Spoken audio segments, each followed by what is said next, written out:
Sarah Madzore, hi, how are you? Munyaradzi Mangwendeza, how are you? Tete is doing okay. Eunice Achihoro Kuzanga, how are you? Ingam, hello, how are you? Fau Gobwe Sibanda, ndehipi. Masquera say guys. Masquera say guys. Ndehipi. Ndehipi, Masquera say. Can you believe I can't seem to pick up live from the other phone? I want to be Humba Magadalini. Ndeipi. Wineti Chimowa. Masquera say. Masquera say weduwe. Mambosquera say nasi. Masquera say. Okay. Let me try and pin the number. It's 44 77 48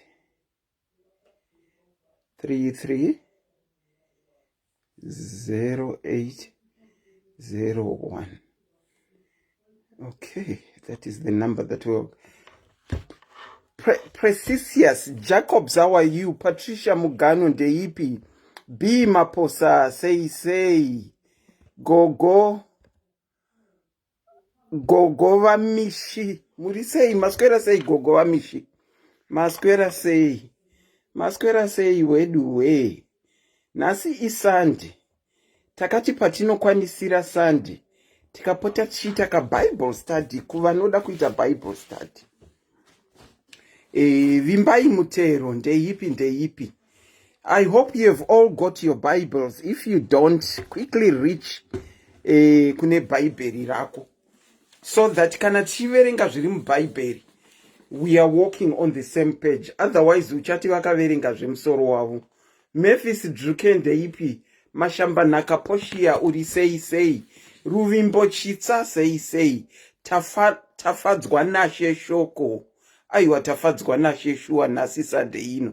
Ngotenda kuti nyama nemweya zviri pamwechete ndoku saka tiri kukwanisa kuonana.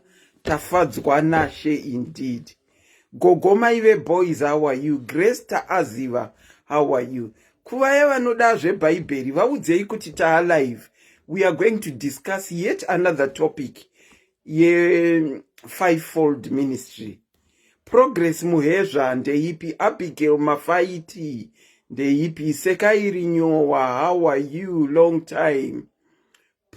Precious Mairo. Clara Mashonga Mende ndeipi. Masquera say guys. Masquera say. Udza mumwe kuti zveBhayibheri zvauya. Gautem Kuma, how are you? Ko Gautem ari kutaura nyaya dzeiko? Regai titomubvisa ipapa aendepi?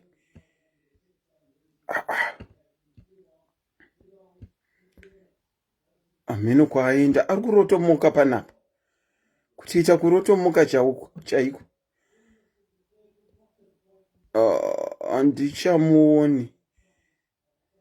Tichamuona futi pambera. Senzeni ndeipi. Sabelo ndeipi. Ameno zvemafoto angu akutaura zvisina kana kutombomira zvakanaka. Grace Aziva ndeipi yako. Vimbai mutero, how are you? Bridget N Hawadi ndeipi. Munyaradzi sei. Lucy Chimombe sei weduwe. Masquera say. Tatenda Magugu ndeipi. Nisha Zimba ndeipi. Maria Piri. Looking mwa Auntie Selina. Maria, thank you so much for that. Pila Chipato, how are you? Pila Chipato. Masquera say, batai maBhayibheri yenyu tifambe mundima yacho tichione sana. Kana kuine vakuru vemadzisvondo, ma-apostles, ma-pastor, ma-teacher, ndimi watiri kutoda stereki kuti muti jekesere. Bridget Kainga Gumbanjera muri sei. Bridget unobva kwamurehwa here? Ndokunobva vekwa Gumbanjera. Martha Rudo Piri, how are you? Nyasha Violet ndeipi. Tanisha's mom, how are you this evening, Tanisha's mom?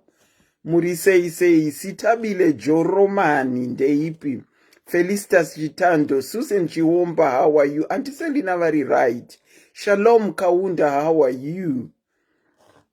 I love you, man, Auntie Selina. Tanisha's mom, I love you back. I love you back. We need Zugwe. How are you? Murisei Masquera say. Ayo. Fabi David, my personal person. Fabi David, how are you this evening? How are you? Jesse Mozolandi, how are you? PC Ndeipi, looking nice. Thank you. Ethel Komichi, how are you? Saruzai Patai, how are you? Tafaz Gotsiga, Betty Juao, how are you guys? Masquera say, my Bruce. Masquera say, my Bruce. Fabi David, looking... Thank you. Gracious Ruimbo Ndeipi. Okay. I think tikachipinda muprogram yedu.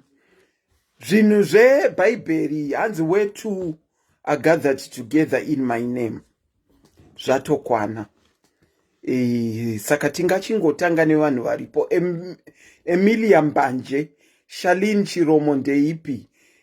Tingachi Yusia Dube. Diwe Kwafema.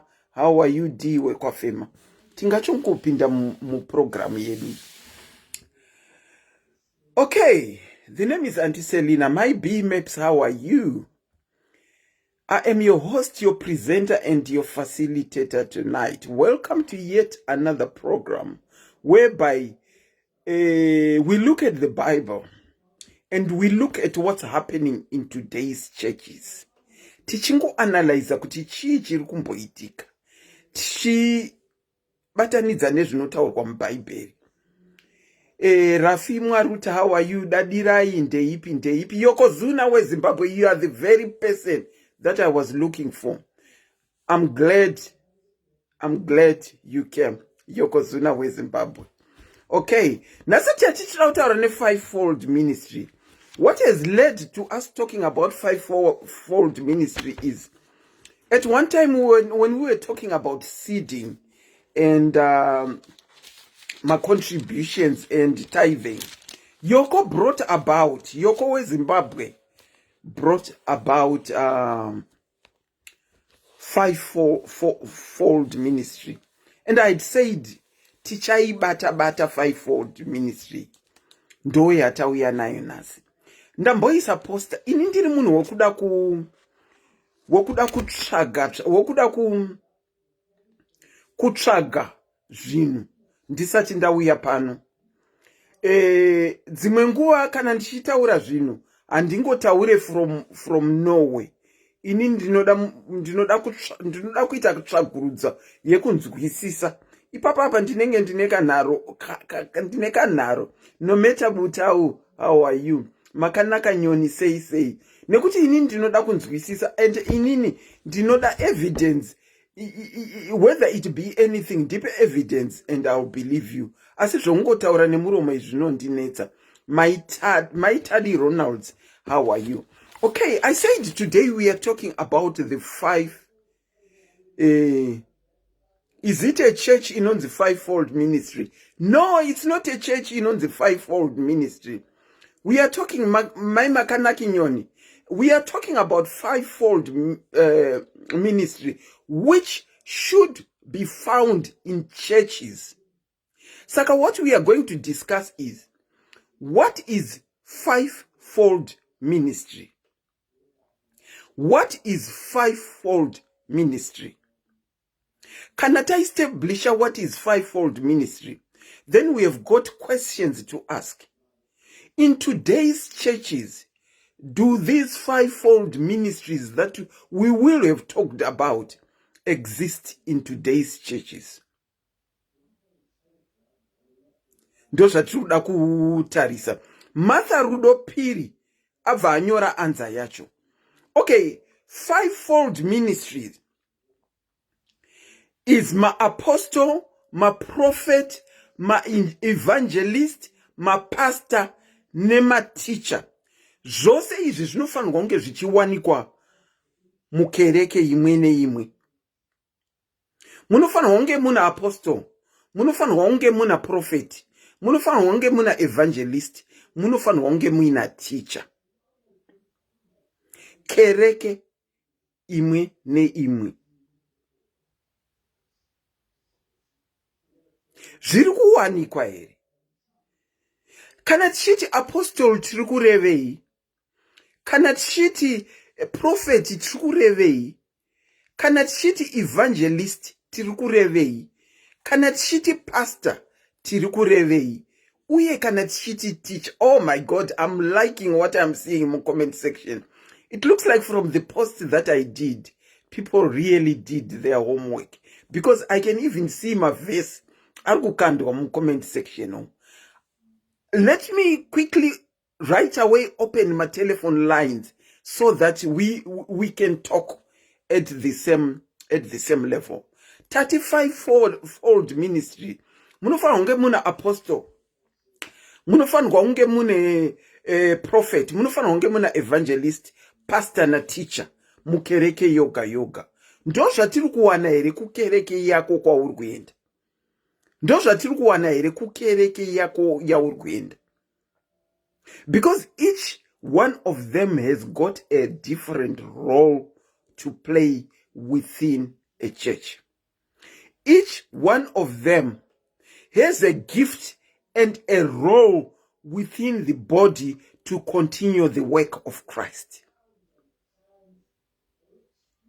Saka apostle ane basa rake, prophet ane basa rake, evangelist ane basa rake, pastor ane basa rake, teacher ane basa rake. Ndizvo here zvatiri kuwana mumakereke anhasi. Okay, let me just define these 5 that I have said. Regai ndimadefine. Ndichitanga na apostle. Apostle is one who has been sent on a mission to preach the gospel. Apostle is someone who has been sent on a mission to preach the gospel. E.g., in the Bible, Paul was an apostle. Paulo aiva apostle. Saka munhu akatuma kwangu hakuna only kuna fata na sister chete. Apostle is one who is sent on a mission to preach the gospel. That's apostle. Prophet, which has now become a popular title in each and every church that we see today. Prophet is a spokesperson who speaks on behalf of God. A prophet speaks on behalf of God. Therefore, they are a spokesperson of God. Pano pamadhairi muno spokesperson wenyu. Spokesperson wenyu ndiye ari kutaura uno. Anoti kana kwataurwa zvataurwa kuseri uku, zvida kutaurwa, zvida kuannouncwa. Ndiye anouya nemessage kuzokutaurirai kuti, for example, paya pandakauya nemessage vanhu vakapenga zvekupenga zviya, ndakauya nemessage yekuti kwadisaidwa kunzi kumbotorwa a break. I was merely carrying a message to come and say it to you.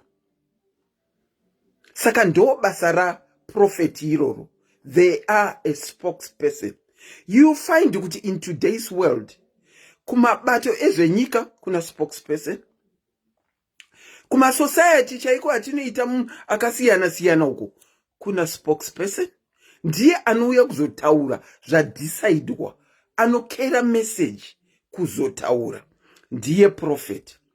And then tina evangelist. Evangelist is a person who seeks to convert people to Christianity. Ndo basa ra evangelist iroro. It's a person who seeks to convert people to Christianity. zvekuti you'll find kuti each one of them there are gifts dzavainadzo dzekuti haungaone apostle achikoromoka kubva paari.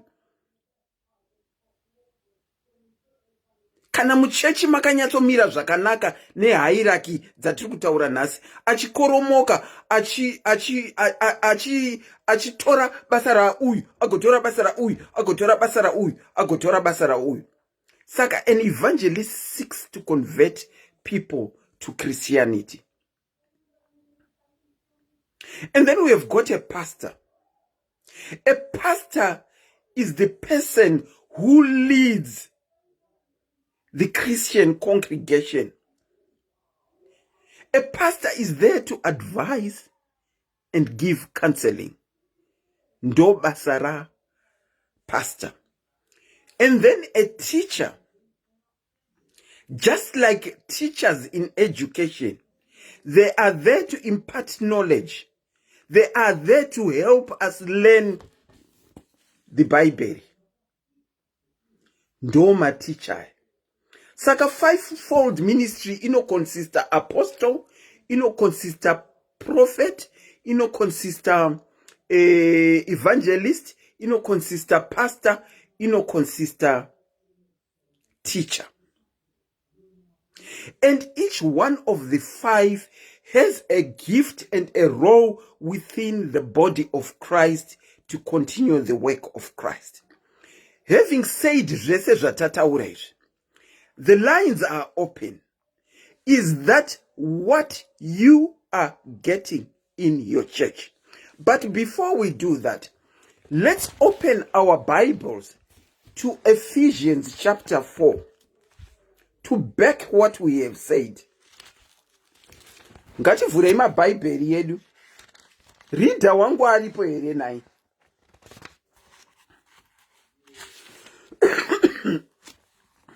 Reader wangu aripo.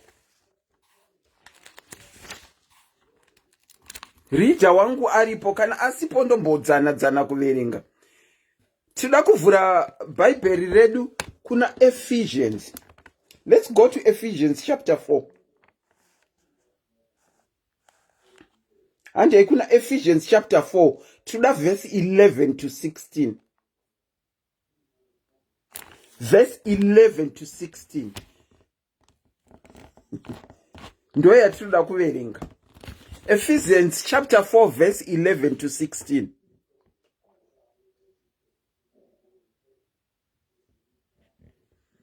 Can someone call in and read for me, please?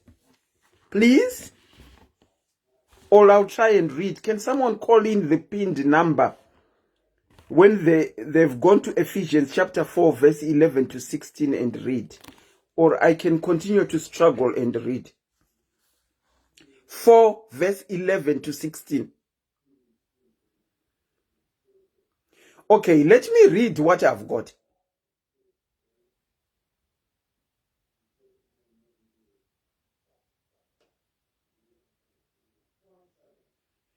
Jacobs, you have got the opportunity to call in if you want to convey something. Vamwe havatoone zvamanyora izvozvizvi. Kana neni ndinotodawo kukorektwa. Ndinotodawo kukorektwa pane zvandataura. Inini I don't pertain to know it all. Inini I am a learner. Okay, I've got someone who is calling. I hadn't seen that, sorry.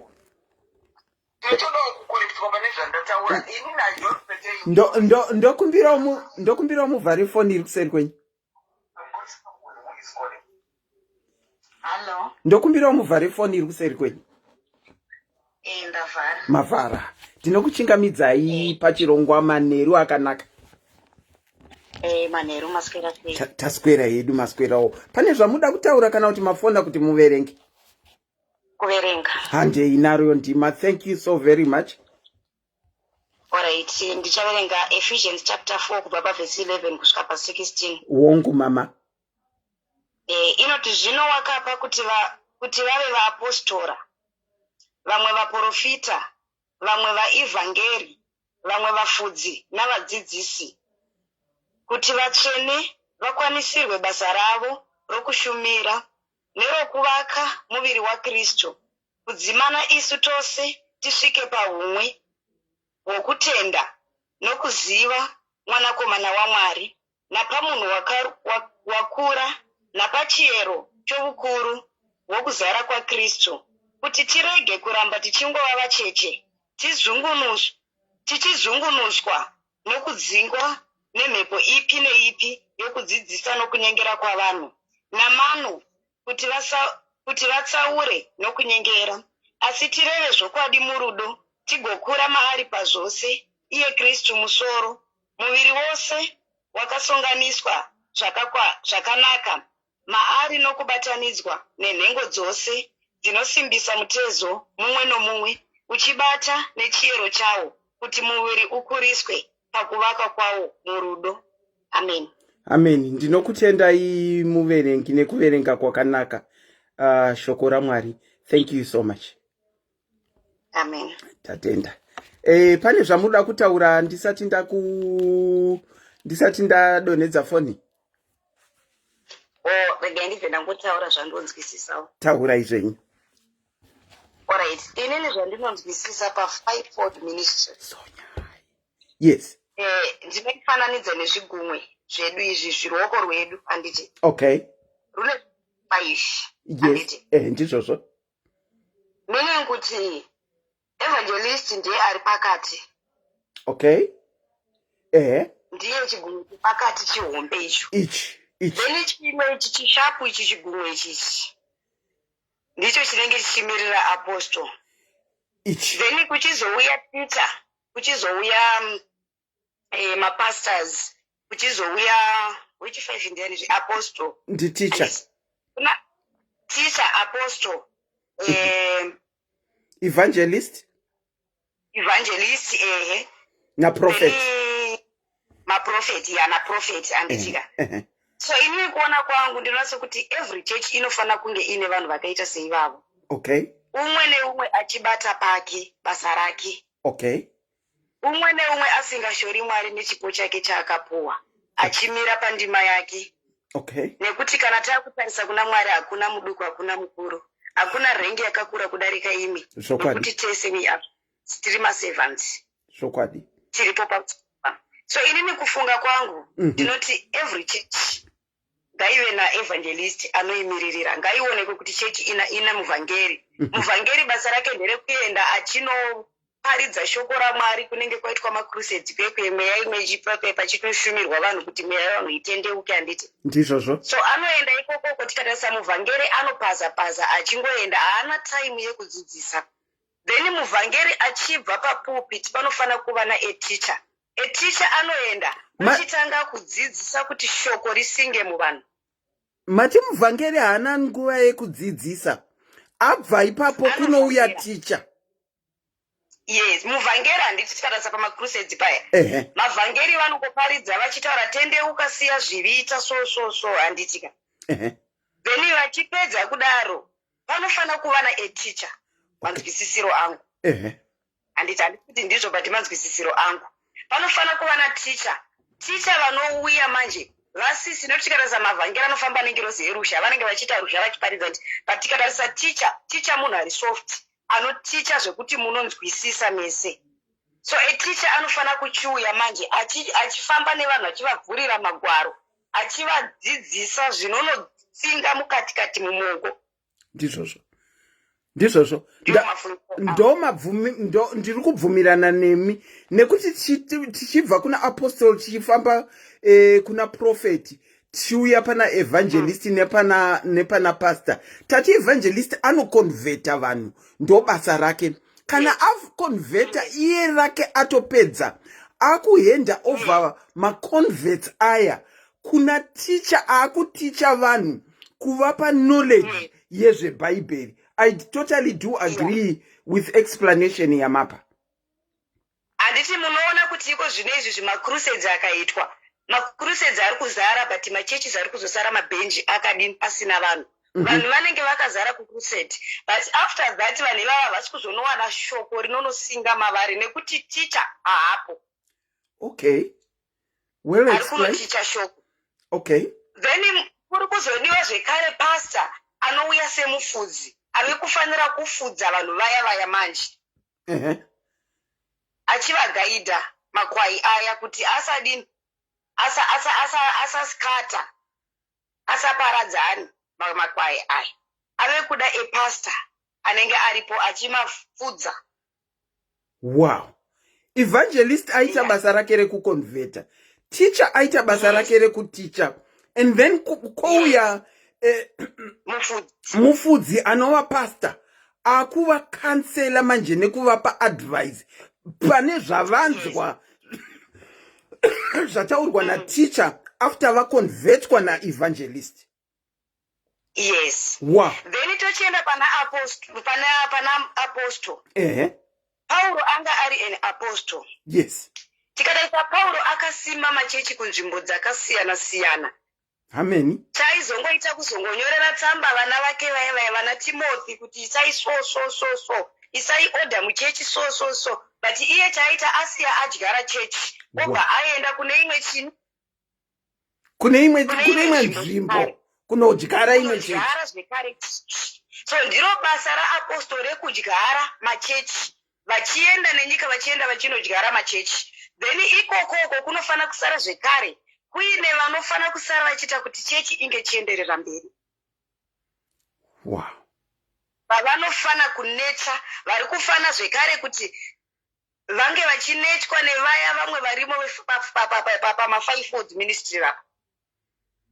Haisi nyaya yekuti tinosarudzana nekuti tiri veropa rimwe chete kana kuti ava ndavafarira kana kuti chini, but vanofana kuva vanhu vachisarudzwa naMweya Mutsvene. Wow.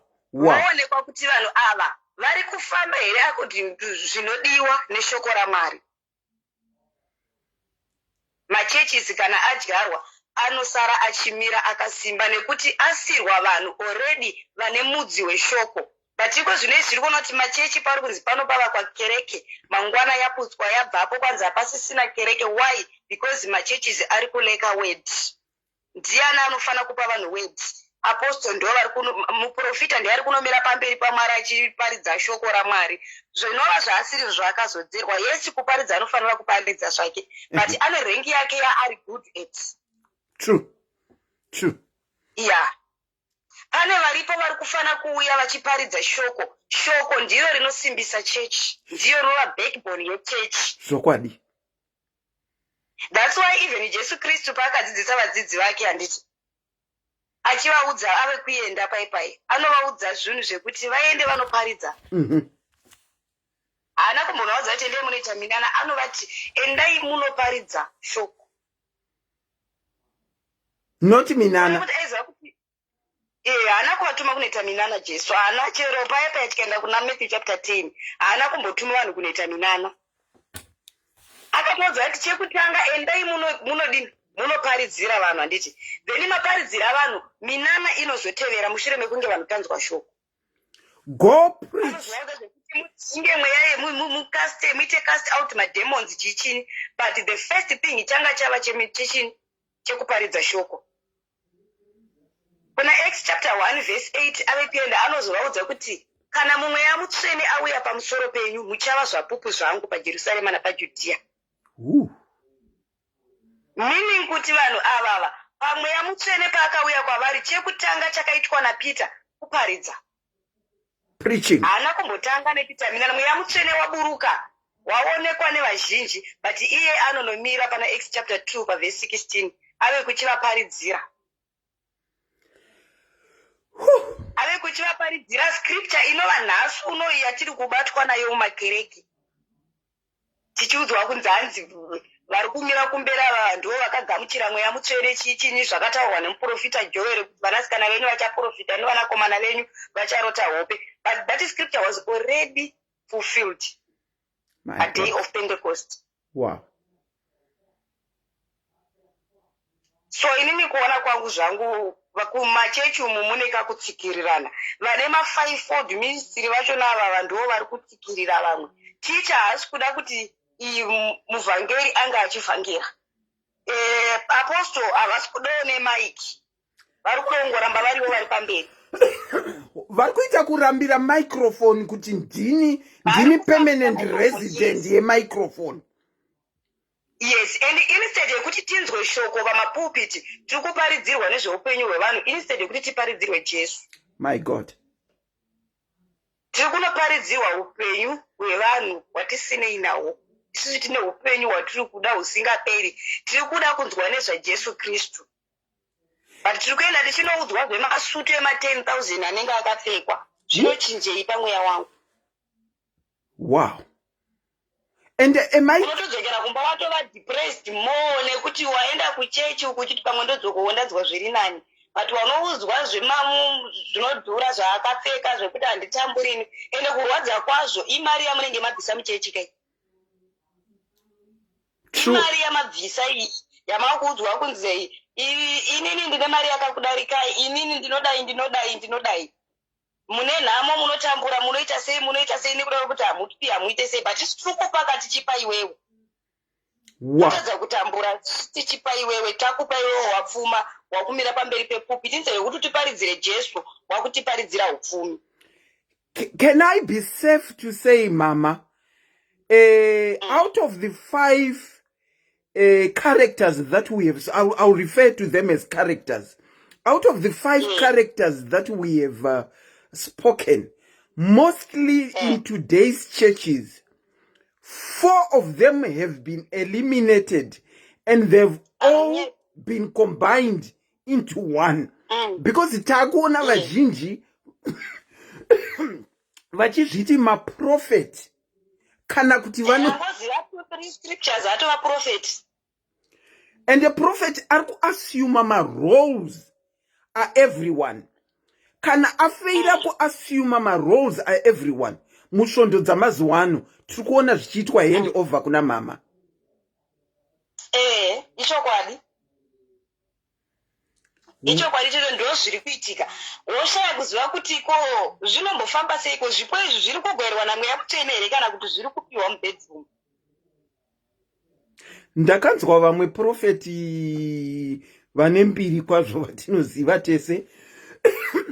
Mukadzi wavo akamira pamberi pevanhu achiti kana ukange waroorwa nemunhu ari prophet, hanzi mukusangana nawo kwawo vanoita kuya kusangana kwababa namai, hanzi vanoimpata uprofeti hwavo mumadzimai avo, kwai ndo zviri proper. That is why you are finding kuti kana munhu ari prophetess, mukadzi akuita, kana munhu ari prophet, mukadzi akuitawo prophetess to the extent of prophesying to the church. Idzodzo inhema idzodzo kunyeperana uko. Idzodzo inhema kosikana takuenda mushoko raMwari, ndiani watakambonzwa? Murati vaparidzi vese vanga vari mushoko raMwari vanga vasina vakadzi. Tisei tisina kumbonzwa kuti mukadzi wanhingi anga ari nhingi. Izvozvo ndakanzwa maitswibidi vachitaura. Zvandiri kutaura ndakanzwa maitswibidi ndo zvavakataura, zvikatondishamisawo kuti inini ndinokwanisa kuita zvandiri kuita nekuti ndakaimpatirwa mweya weuprofeti nemurume wangu. Zvino kuwadzana navo kune kanhu kaunotapurira kuti uzoitawo prophetess ukwanise kuprofesai. Maitswibidi vakadaro. Ina handitenderani nazvo, because zvipo zvinopiwa naMwari, zvinopiwa namweya mutsvene. Ende tikada kutarisa panotaurwa neyemagifts yeye, kunonzi anouya by desire. By desire. Kuti hanzi through sexual what by desire. Pandiri kudesire papa kuti mweya mutsvene inini ndinoda chipo chekuti ndigone kuinterpreta matongues. And it's that deep desire yandinenge ndinayo haingoperi ipapo, ndinofanira kunge ndichizvinamatira zvekare kuti zvizadzikiswe. Chiu zvazadzikiswa kwete kuzozvimhanyirira zvisati zvazadzikiswa, because ndiri kungoita manzwira mukati mangu. Zvakafanana nemunhu wokuti hanzi unongonzi ukaparidza shoko raMwari wobva watonzwa vaipasta. No, upasta hugadzwe seizvozvo. Kune mapreachers, kune mapastors. Tinogona tese kuva mapreachers, but we are not all pastors. Ndosaka muchonoti vanhu vari kupiwa zvigaro zvemapastors vachizopedzisira vakuita zvisiri zvinofanira kunge zvichiitwa napastor kozi chechi inorema kuitungamirira. Inorema zvachose. Wow. Tungamiriro watiri kuita nhasi unoyu wokuti tikangoonana paukama hwedu toita kunge amheno totanga kupanana zvigaro. Ukada kutarisa timu renhingirikini revafarisi rinenge rigere muchechi imomo musoka inenge irimo nuroti isanhedring council yakagara apapa iyi. Ukaribvunza rese mitupo yavo nechino tsoona kuti imwe ifamily iri kutitungamirira zvachose. Churches of today have become first church yanga ine vanhu vanga vakatosiyana siyana ima 12 disciples yajesu yanga ine vanhu vanga vakasiyana siyana zvachose. sei jesu asina kuenda akanoti achitora Peter obva atora nemhuri yaPeter yose obva anoisa pachikuti ngavave madisciples. Ndandoda kutoti ipapapa mama ukatarisa masvondo ari kuita zve5-fold ministry ariko ari kuita 5-fold ministry, but you'll find kuti apostle ndi Selina, prophet ndi Bob, evangelist ndi Miriam, pastor ndi Martin, teacher ndi Alvin. Vana mhuri yangu vese vandiri kumenshena ndo mamiriro anenge akaita 5-fold ministry yemasvondo amazuva ano. Ndizvozvo hamusi kunyepa. Saka unobva watadza kunzwisisa kuti chechi yanhasi ichiri here chechi iye yakatanga makare kare kana kuti chechi yachona zvangofanana dzemaprofeti nedzisiri. Jacob, you are welcome to call the number that is pinned below. I've seen 2 people have also typed the number and given it to you. Feel free to call in and say your piece. Mama, you are a great you are a great teacher. You have imparted knowledge yatibatsira kudzidza pano. Thank you so very much. Ayo tinotenda Mwari. Tinotenda. Wow. Aiwa, ini kuna mama vangu ini ndadzidza. Ende vanga vachinyatso explainer sezvazviri. I'm returning a call ya one of us vambenge vafona ya decline on ndinodavira. Melody, how are you? Does anyone want to contribute to this? Jacob, I'm waiting for your call. As I said, the number is pinned below. Tikaita tichifona tinowana kutaurirana at the same level. Pamela Chihelele, my dear, how are you, Pamela Chihelele? Saka 5-fold ministry. Yanyatso explain wana mama. Tatitina apostle. Mama Hansi, please come back and give us some more. Tatitina apostle, tatitina prophet, tatitina evangelist, tatitina pastor, tatitina teacher. Ndawana someone angoti out of topic again. Angachibvunza kuti Auntie Selina, imbondibvunzirayo kuti zvema spiritual fathers izvi zviri kubva nekupi. Ini munhu aisa commentika. To say the truth, I wouldn't even be able to tell you kuti chichacho chinombodzi spiritual father zviri kubva nekupi, because my titles ari kungoinventeka. Saka kuda pane mumwe munhu anoziva nezva spiritual father, it's out of topic, but ala kuzivawo. Saka tati tina apostle tati basa rake ndele kuti anenge ari on a mission to preach the gospel.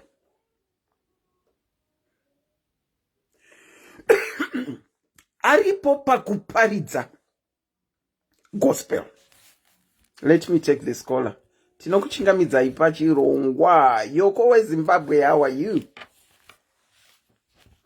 Hello mama, maswera sei nevadari vese?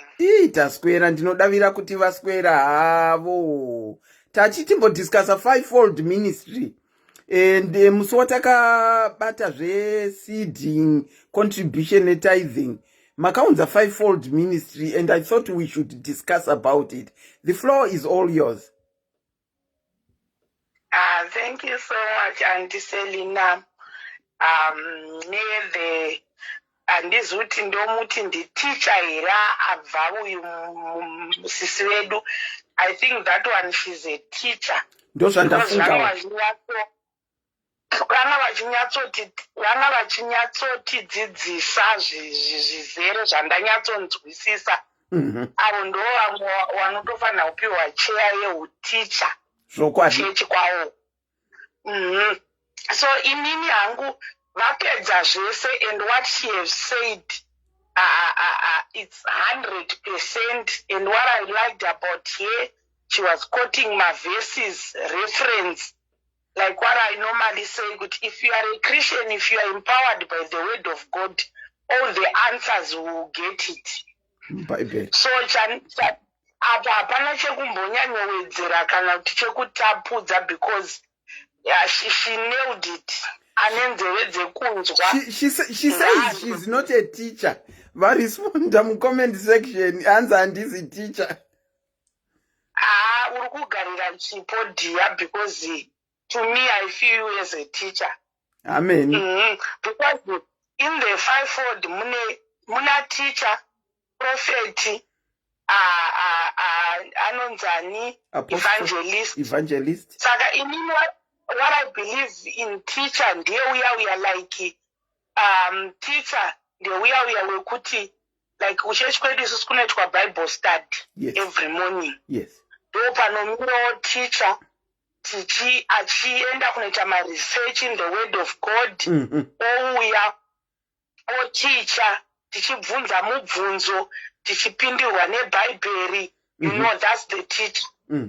Evangelist, munhu wekuti musi anopiwa pulpit, haanyengereri, haatauri zvekuda kufadza gurungwandira, anotaura zvaanenge anyatsoudzwa naMwari. And the evangelist, munhu wekuti anoplanta machurches. Okay. Two ndo zvandoziva inini. A prophet is a mouthpiece of yaMwari. What I know about the prophet, anoudzwa naMwari ochititaurira isusu, he is the mouthpiece. Then apostle, ndiwo ivava vamaapostoli vezvokwadi vatinoziva, vaunonzwisisa. Then handindapedza, that's 5 ka. Chanetsa manje mazuva ano ndechekuti Satan akaona kuti where there is unity there is power. Yes. Saka arikudestroya nekudistracta those 5 mutumbi, kuti inini ndikangofunga kuti I've teached people, vanhu vaombera maoko, now I'm speaking with tongues. Okay, pastor, he is a pastor. Mufudzi pachishona. Let me explain it like this.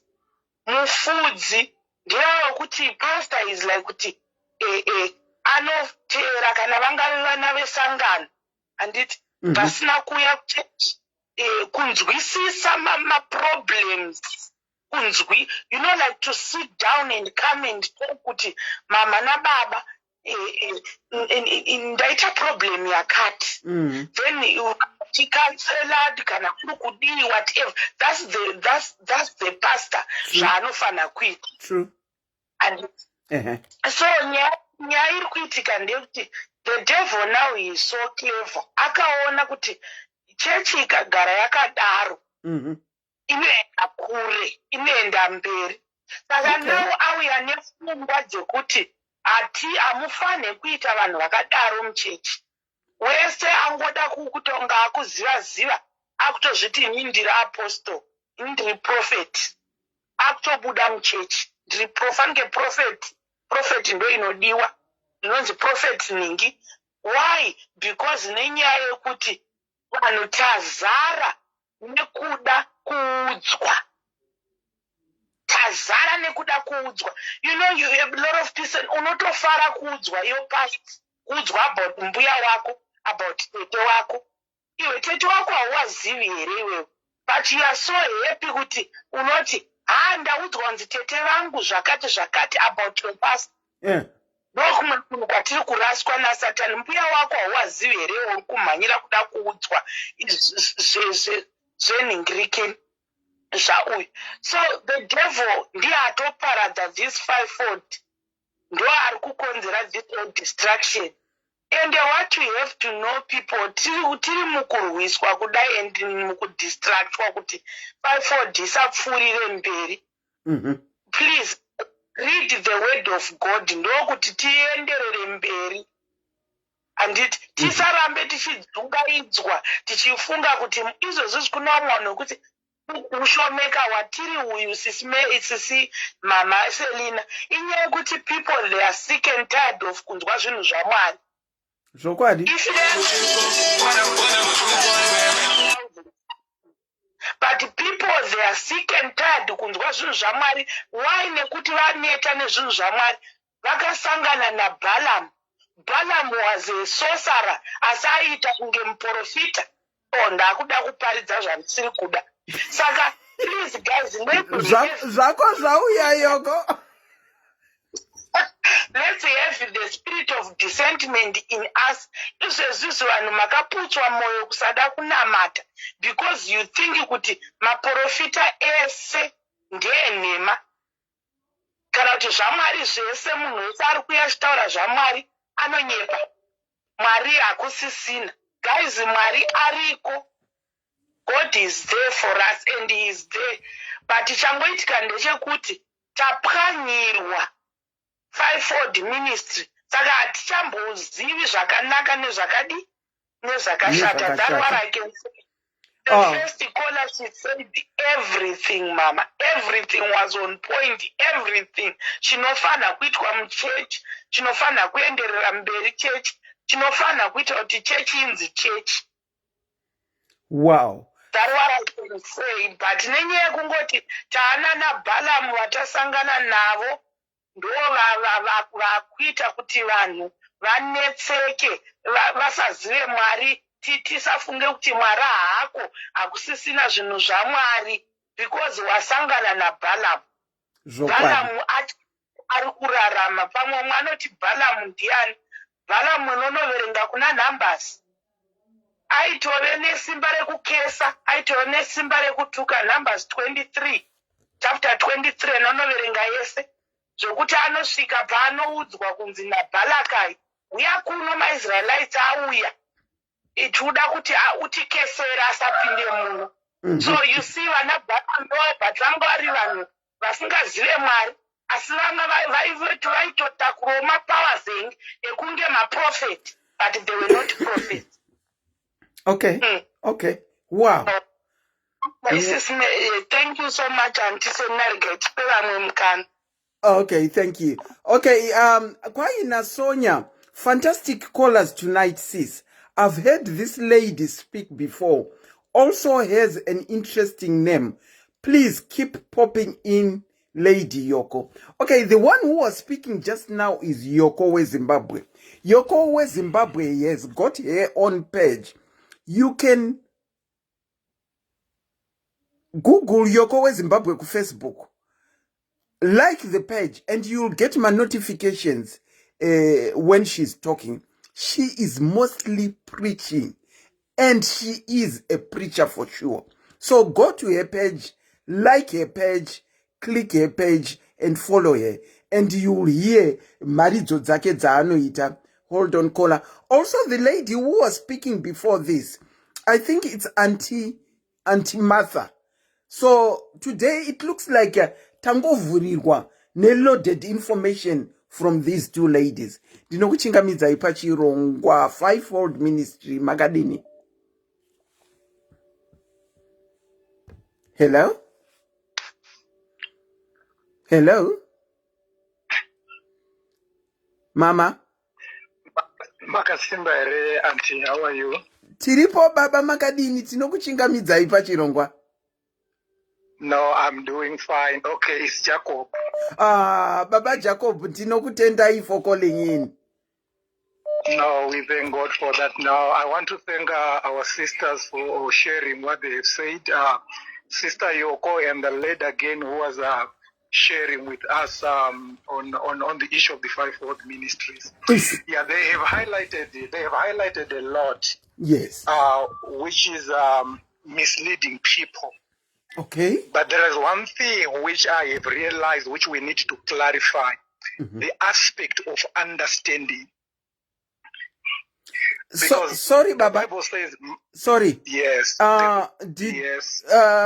Probably Ndaresha Kunzwa. Mati, these two ladies, they were highlighting things that are misleading. No, they were highlighting a lot of things which are very important. Okay. All right. Thank you. Yes, but what needed to be understood by people is the issue of discernment. Yes.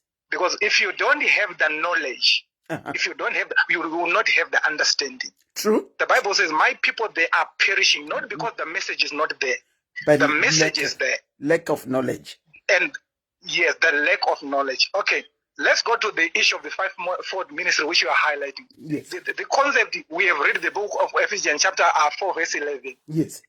It talks about the apostles, it talks about the prophets, it talks about evangelists, pastors, and teachers. Yes. Are we together? We are. And if you read again Ephesians chapter 4 verse 12 to 13, it tells us that the purpose of the fivefold ministry is to prepare God's people for the work of service.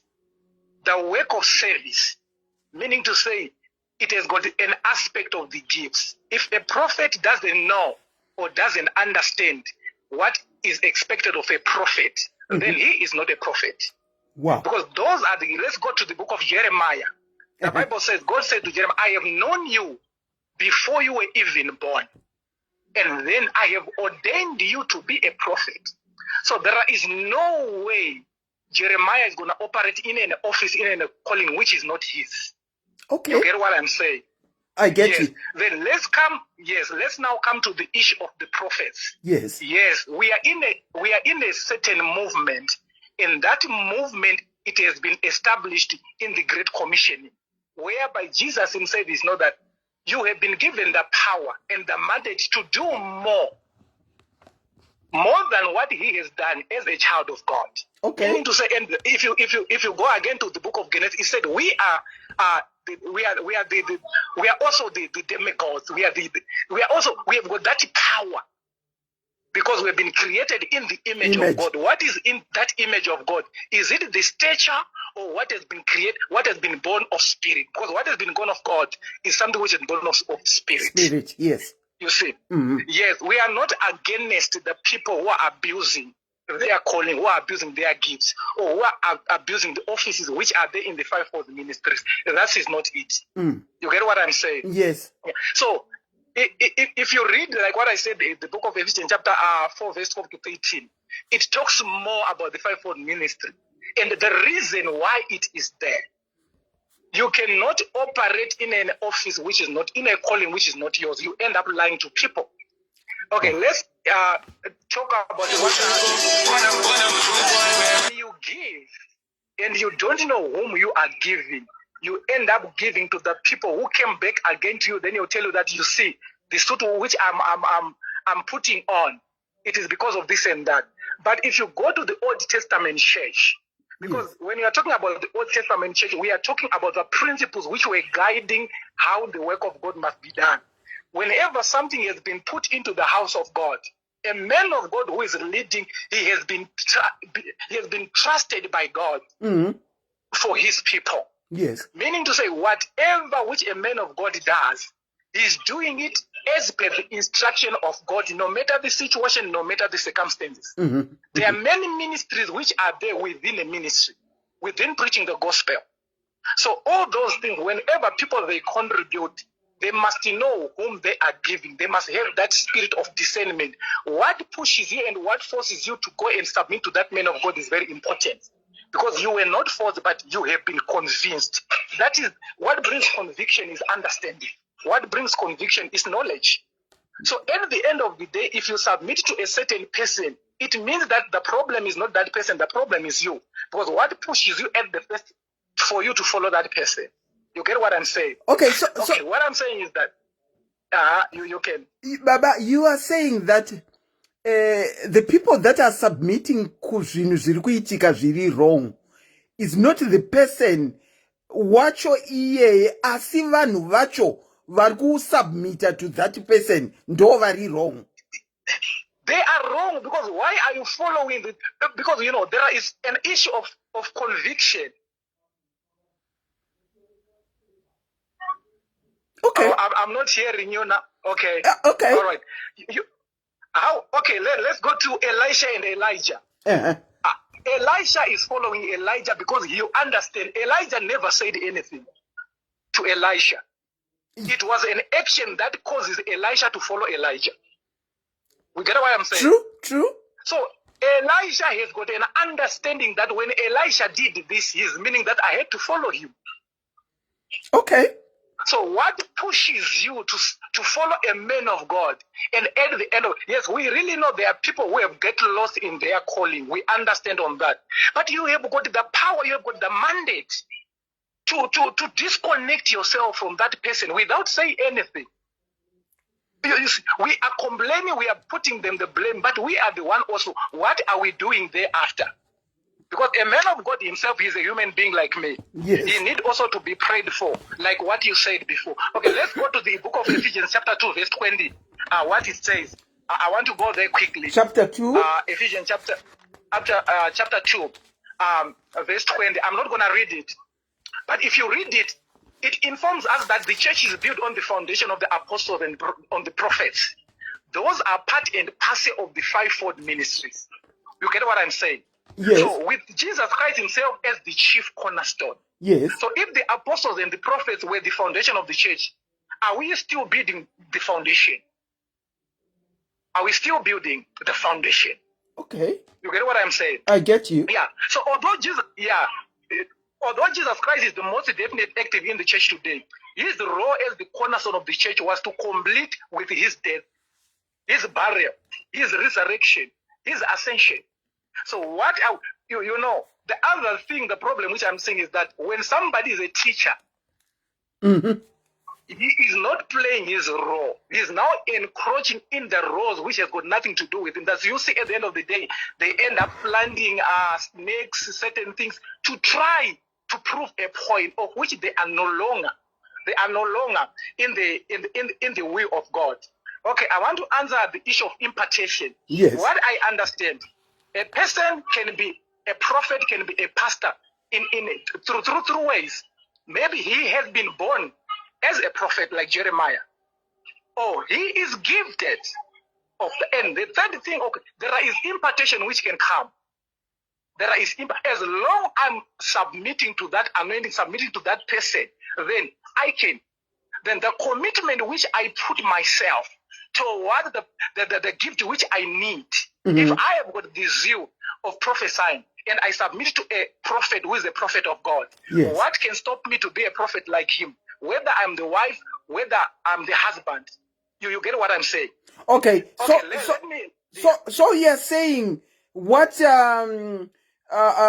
Mike Squibidi said, kuti vakawana impartation ye prophesying from the husband is correct. I know my magaya no prophesy futi saka she got the impartation from the husband. So impartation can be imparted to the wives as well.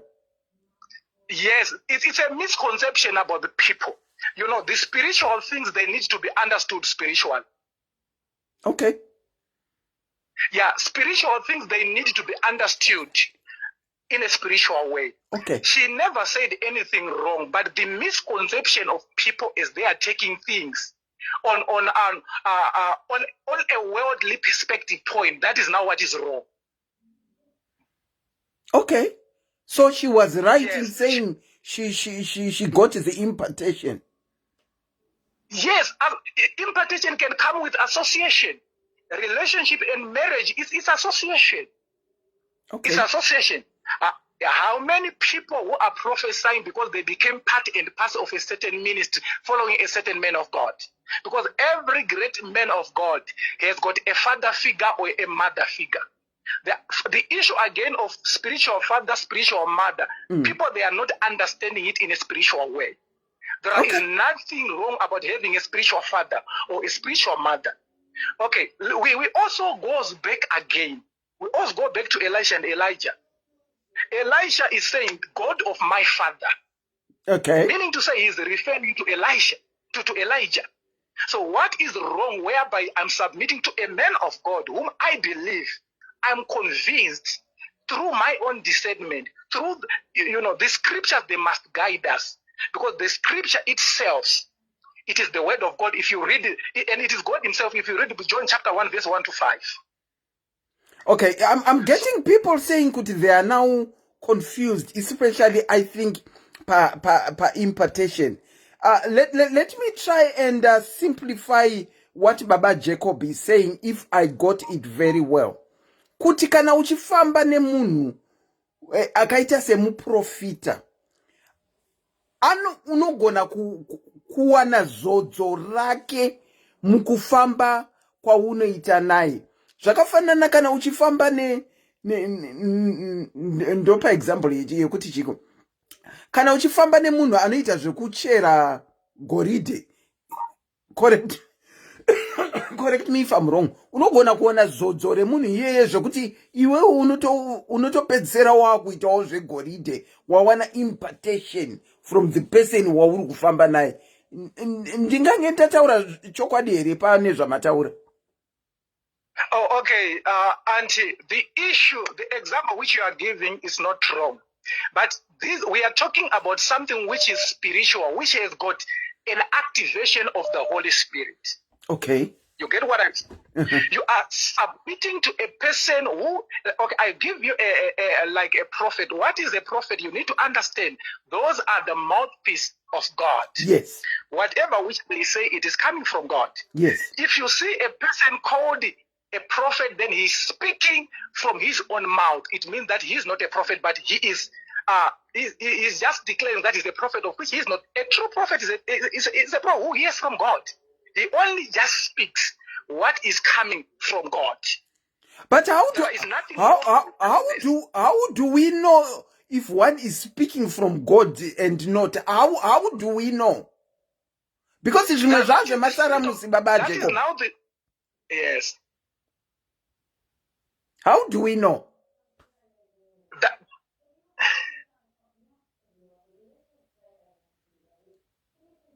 Okay. Hello. Hello, ndiripo. Ndikuti tinoziva sei kuti uyu ndiprofeti uyu haazi? Tinoziva sei? Nekuti that is now the spirit. Okay, that is now the spirit of discernment which is needed to be instilled in each and every individual. Okay. And then he said, you shall see them by their fruits. Okay.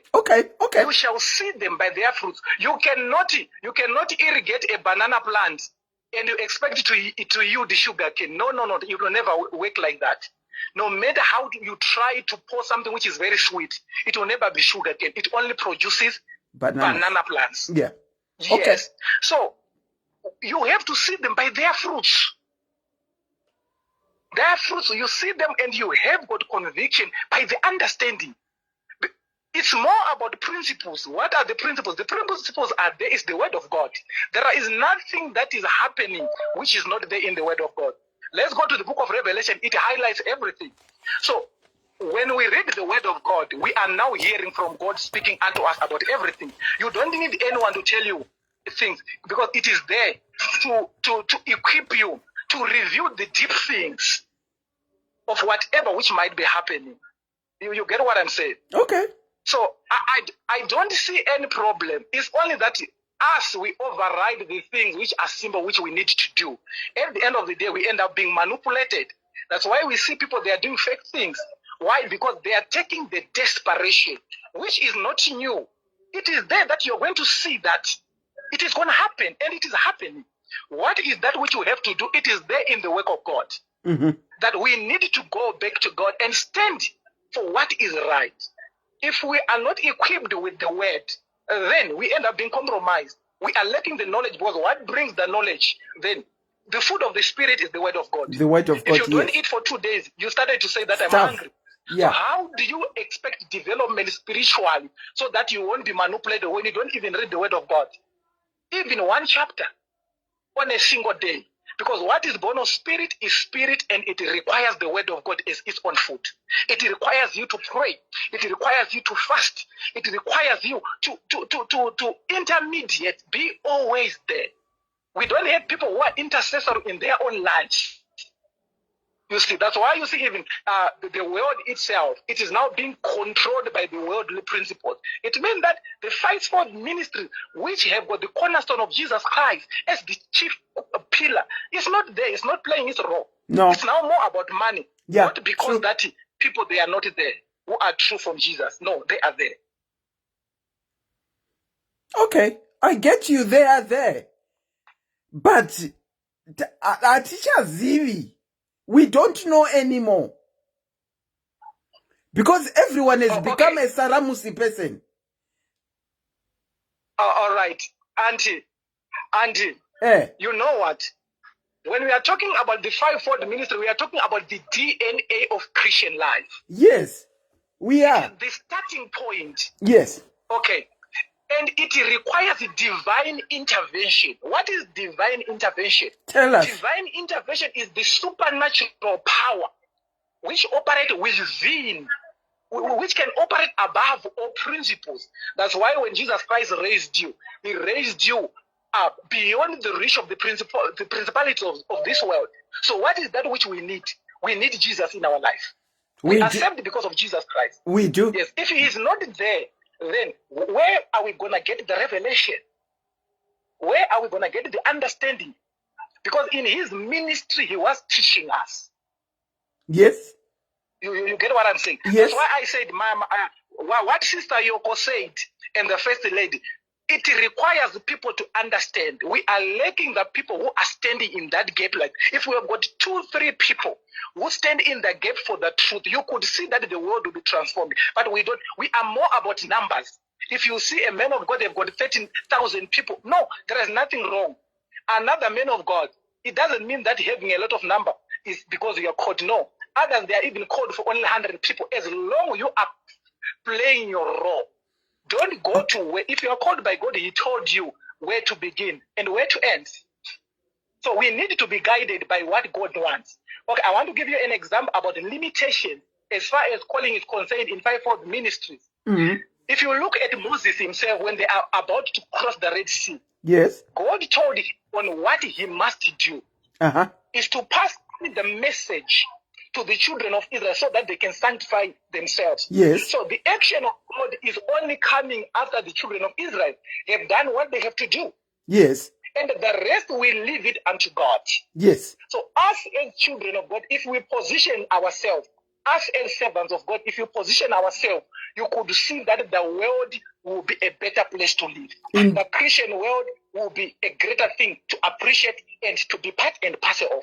There are many people who are no longer coming to church who did not even give in their life. Why? Because they are seeing what is happening, which is not constituting the Christian belief. True. True. So we need to pray so that we be equipped with the word of God, because that is the divine DNA of our destiny. Where are we going? We are going somewhere. He is preparing us for a place. For us to be there, there are ways which need to be followed. Are we following it? You don't need a prophet to tell you that you are going to hell or you are going to heaven. No. Many people they talk about grace. What about the law? Because for us to understand where we need to understand the issue of grace and law. So most people, they are missing it there. So what my sister said is very, very, very important. It is very, very, very important. And we need to help one another. We need to pray for one another so that we can understand on this fivefold ministry, so that we will be able to do the work of God and also to meet what God is expecting us to do. Okay. Wow.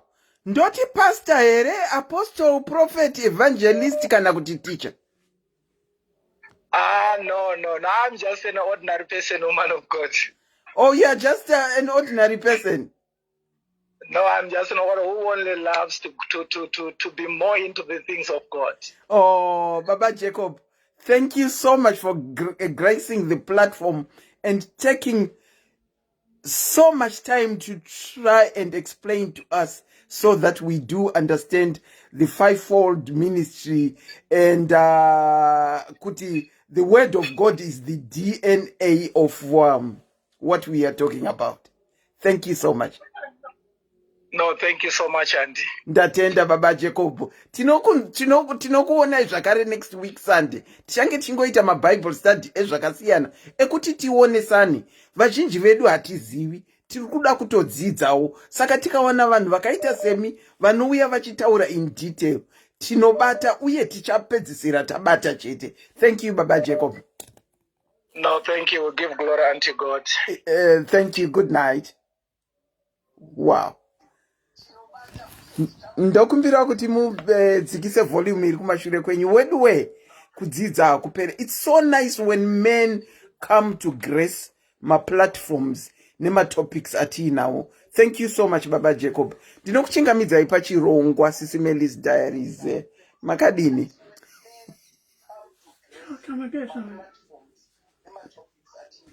Hello caller. Baba, makadi regaitise maoko baba. I know, I think muri regular caller voice ndariziva.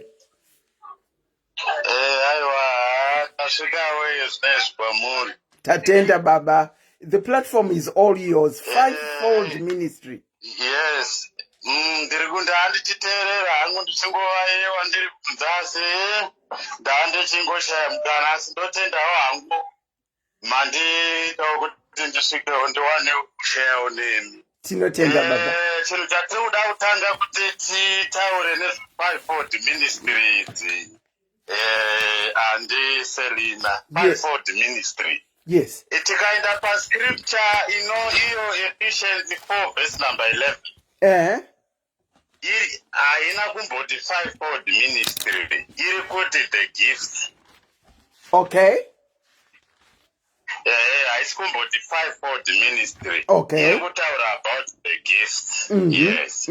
Saka zvekuti maministry zvoka ameno kuti zviri kubvawo papi. Ini ndakamboedza kusecha ndikashaya kuti magifts neministry zvapapi nawo. Ameno kuti mungaitawo bhaibheri renyu here pamuri ipapo nditange kupa scripture tingofambawo hedu. Mascripture mairi matatu atitongo sharewo zvedu.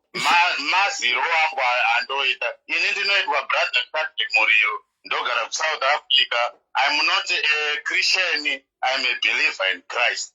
I think last time makambozvitaura futi kuti hamusi mukristu.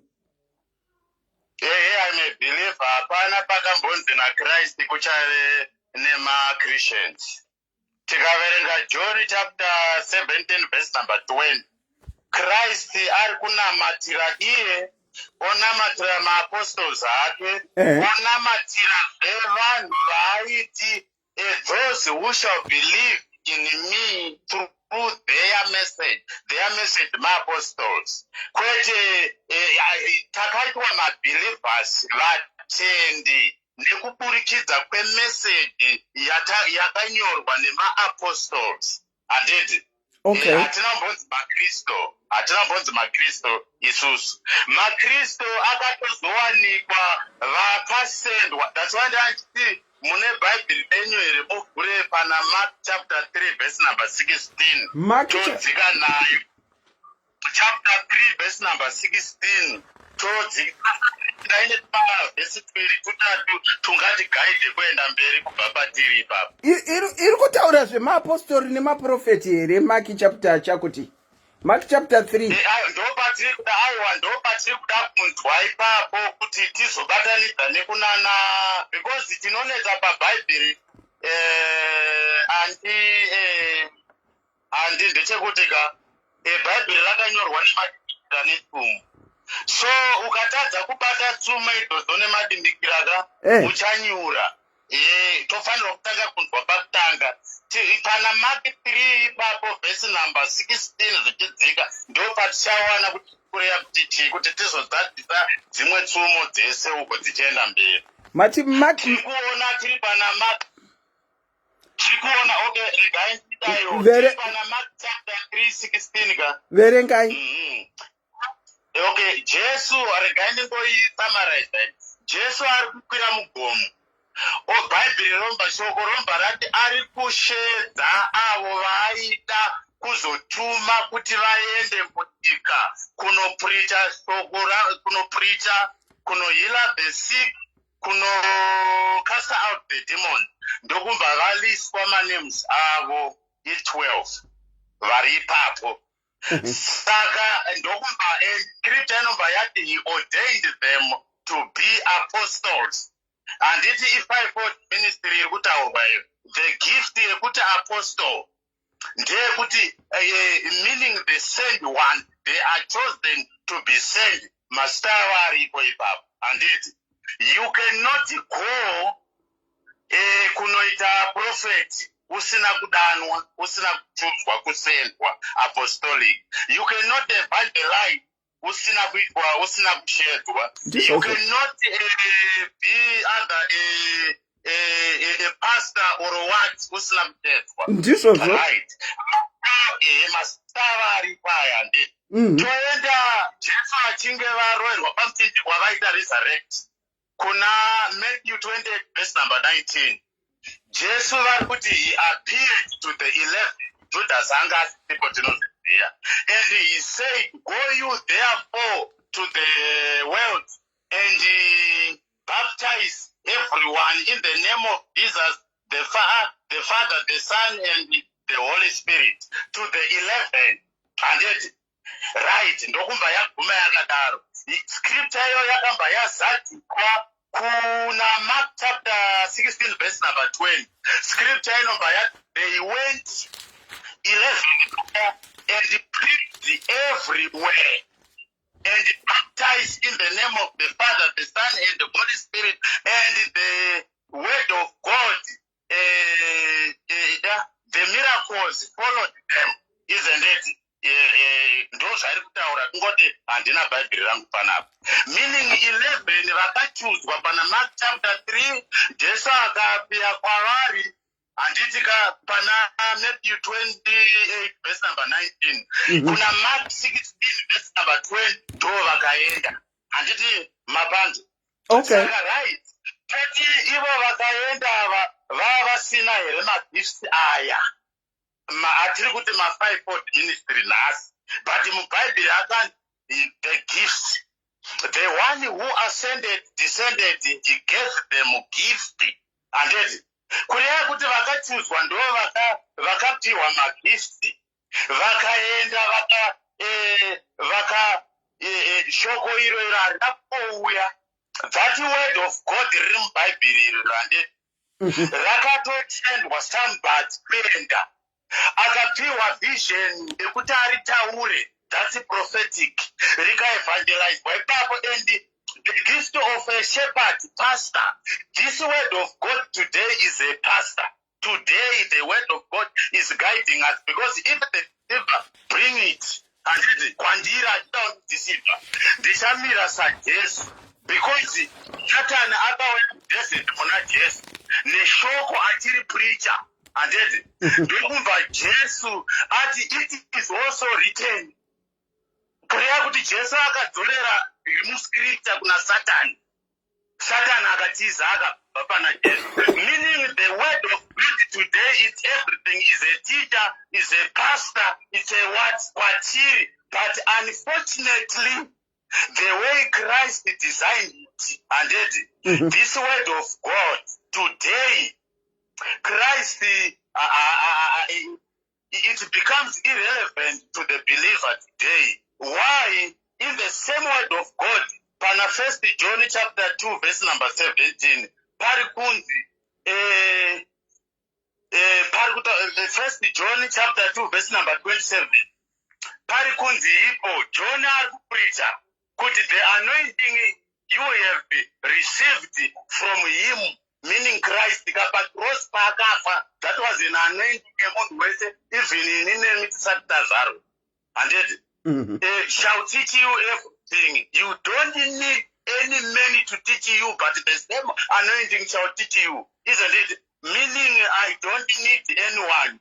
Do not need kurarama nechinhu chiri mandiri nhasi tekuti today I'm not a robber. And yet handisi kuuraya munhu, handitiya, handina jealous nemunhu, because chiri mandiri chiri kunditicha. Robber raenderera mberi kuti John pane imwe scripture paanoti Nai baba. the one in you. Hello sis. Mukati okay. Bible remember that the one in you is greater than the one in the world, isn't it? Meaning unofanirwa kunzwa chiri mauri kwete chiri kunze. Andetika.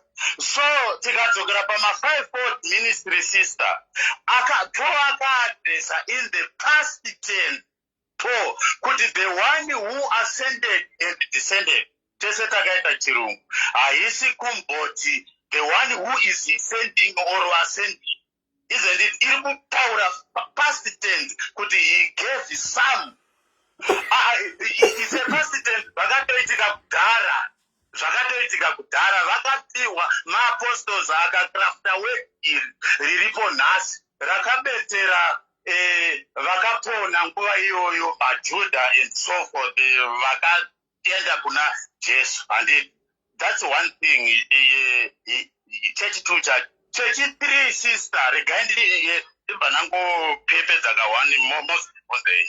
Church 3 Jesu akapinda mutembo yanga yakavakwa nezvidhina akarova vanhu vaiita chihure imomo muchechi chatoti chihure vaiita zvavaiita mutembo yainzi yaMwari.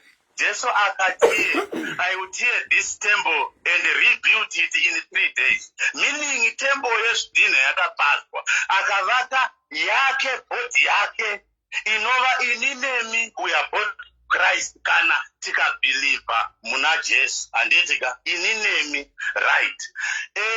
Imwe scripture yobva yati Mwari wakasika denga nenyika ndipo uyu haagari mudzimba dzakavakwa nemaoko. Stephen akafira muromo iwoyo wekuti Mwari akasika denga nenyika haagari mudzimba dzakavakwa nemaoko. Anditika imwe scripture yobva yati hamuzivi here kuti miviri yenyu itemberi yaMwari, meaning inini Mwari vari mandiri chero inini. Saka fivefold ministries dzinoapply kupi? Scripture iri kuramba ukavhunza mufundisi iyena uya nhasi achitene ndiri pastor iri kuramba dzinoapplyira kupi inini ndiri temple. Handiti mapona vanhu fivefold ministry dhauri kuti ministry Bible anokuti ministry riri kuti he gave gifts to the apostles vaakaseda akatuma. Isusu tiri mabelievers handeti tiri hatina roho yatiri except to love each other, then we are in Christ. Ephesians chapter 4 verse number 14 and 15. The body of Christ grows in love, meaning in name tikadanana we are growing the body of Christ. Sevanu vana Cornelius, they were awarded gifts of God. Ava vasingaende kuchechi vaita charity asingatombozive kuti zvinoitwa sei, but he was there to do charity. Good Samaritan akaitwa good in the streets, haana kunzi good because waenda kuchechi. These are the people like that. Ningiriti mbavha ika today tiri kuenda kuparadise yaenda kuchechi kumbavha. Saka sometimes aya amahumbe spirit of antichrist iri muvanhu iri kuuya ichiti iri Mwari angatume munhu angakwanisa kucreata nyika yese nhasi ozoti iwewe vanhu vangu iwe zvakaitwa for that particular time in order for a certain agenda to be fulfilled. Zvikapera iye zvino tiri kurarama nenhingirikini neanointing yaJesu iri pamuchinjikwa mumunhu wese. I think for the fivefold ministry hamuna scripture inoti fivefold ministry in the scripture.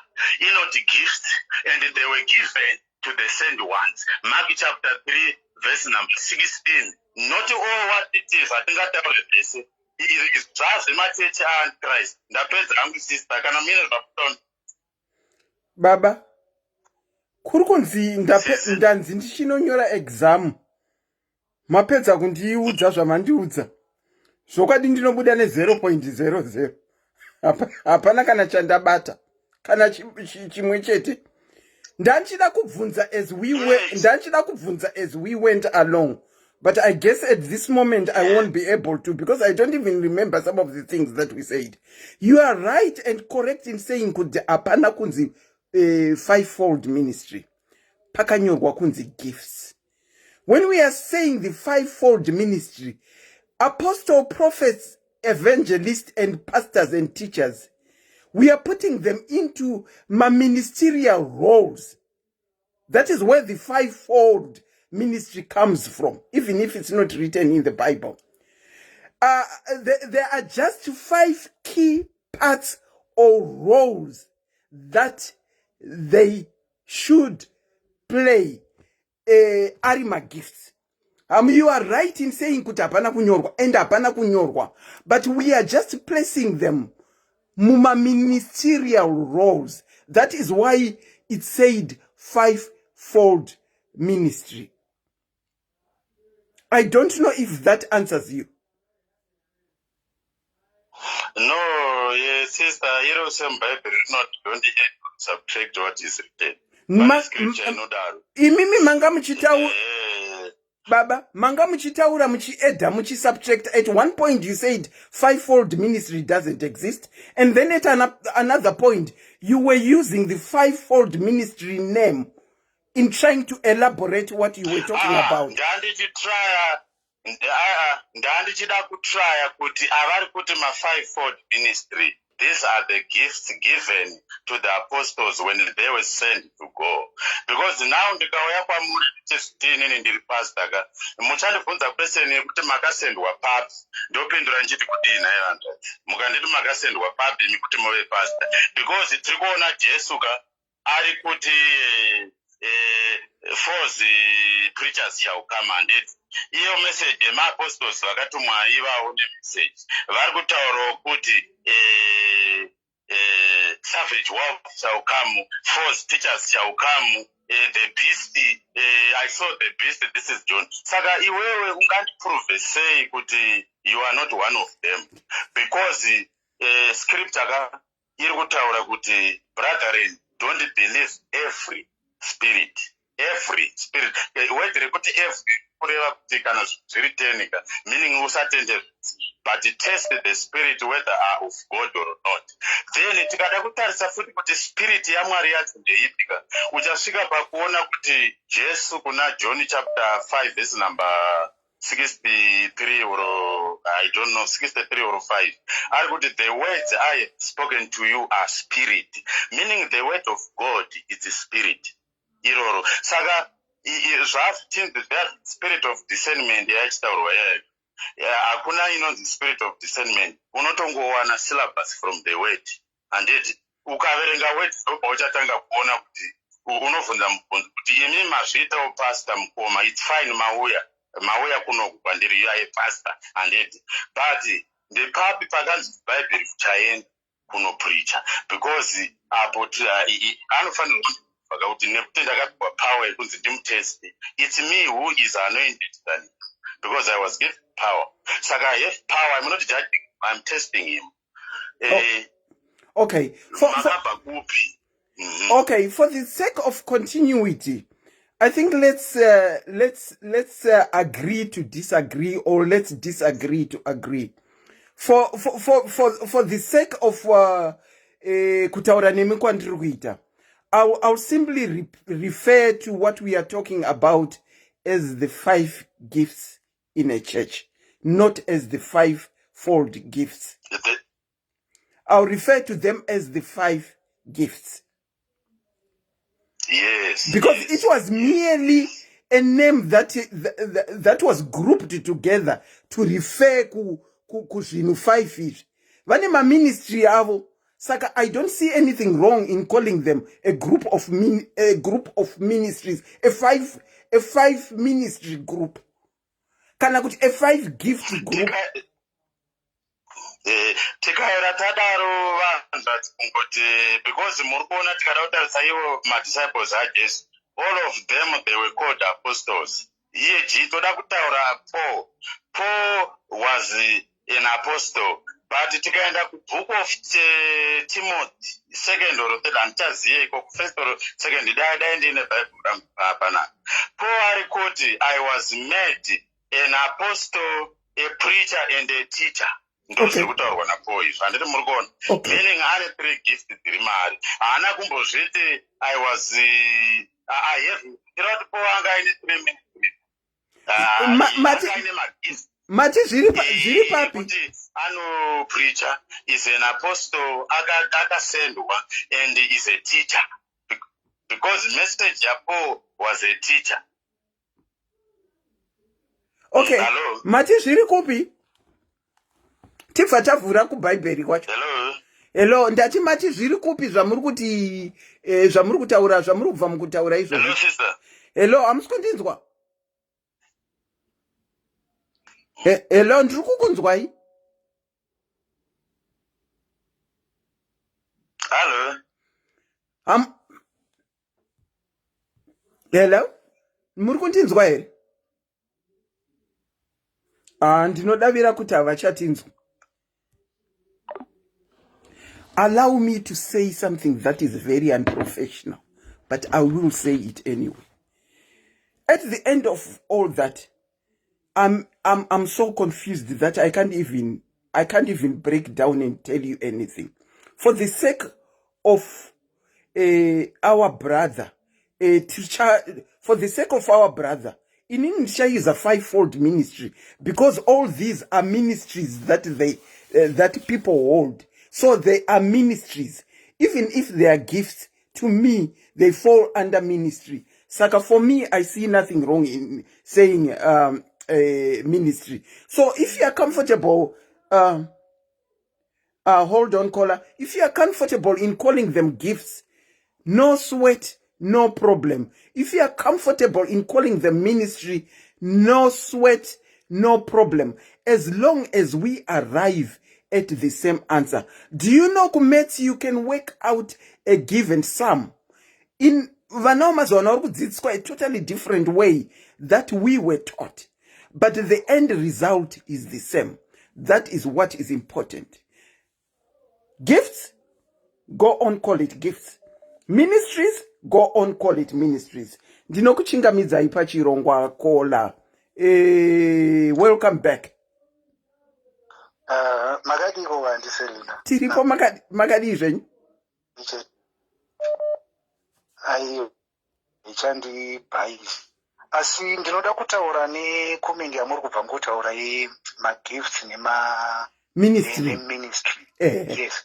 Then tinonzi ministry imandate yakapiwa ma-apostles. Kana kuti the reason kana tine ma-apostles, it is to preach the word of God unto the world. Your ministry. To minister, okay. Then, yes, ministry. So there are gifts within that ministry. There are gifts within that ministry. Okay. Yes. No, that's why verse 14 actually has what we are. These gifts, they are to help in the body of Christ. Body of Christ, right? Kurifambisa kana kuti kuparidza kwatinenge tichiita shoko. That is the ministry. Do iripo. Saka izvi zvese zvokuti apostle, evangelist, teacher, pastor, prophet, zviri mu body of Christ, kubatanidza muviri washe, which is the church of God. True. Ipapo ngatinzwisisane. Ndapabata ipapo. Right. Ndakuda kudefine the 5-fold ministry yacho yese. Okay. Chekutanga ari pamusoro pekutanga ndi apostle. Uyo ndiye ari pokutanga. Okay. Whether during the time of or the time of the first apostles or now, aripo kutanga is The the apostle. Yes. Yes. Yes. Matthew chapter 28 inotaura paverse 18 inoti, go ye therefore preach, endai mundoparadzira zvisikwa zvese. Yes, that's being commissioned by Jesus Christ. Even when Paul met ukanzwa achitaura experience yaakaita muchapter chapter 8 or chapter 8 Acts. Unonzwa achitaura kuti I saw a great light and I heard a voice saying, why are you persecuting me? And he was commissioned to go and preach to the Gentiles. And he was made an apostle. 2 Timothy chapter 1, I think verse 3. Verse 1, I was commanded by our Lord Jesus Christ to go and he was made by Jesus Christ.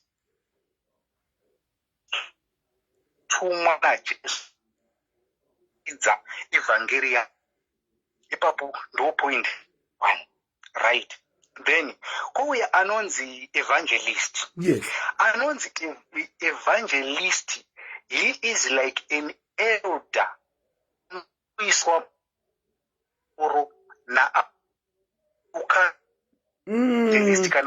Foni yenyu iri kugabha baba.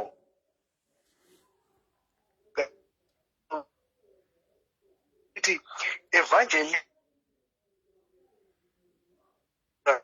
Baba. Hello. Regai ndikudropei ndikufonerei futi because iri kuita ichikata-kata. Not kuti pana ari kufona, but I think itori problem your network. I'll drop you and bring you back. Okay. Yeah, panenge paita problem ye ningirikina. Let me try and call him back.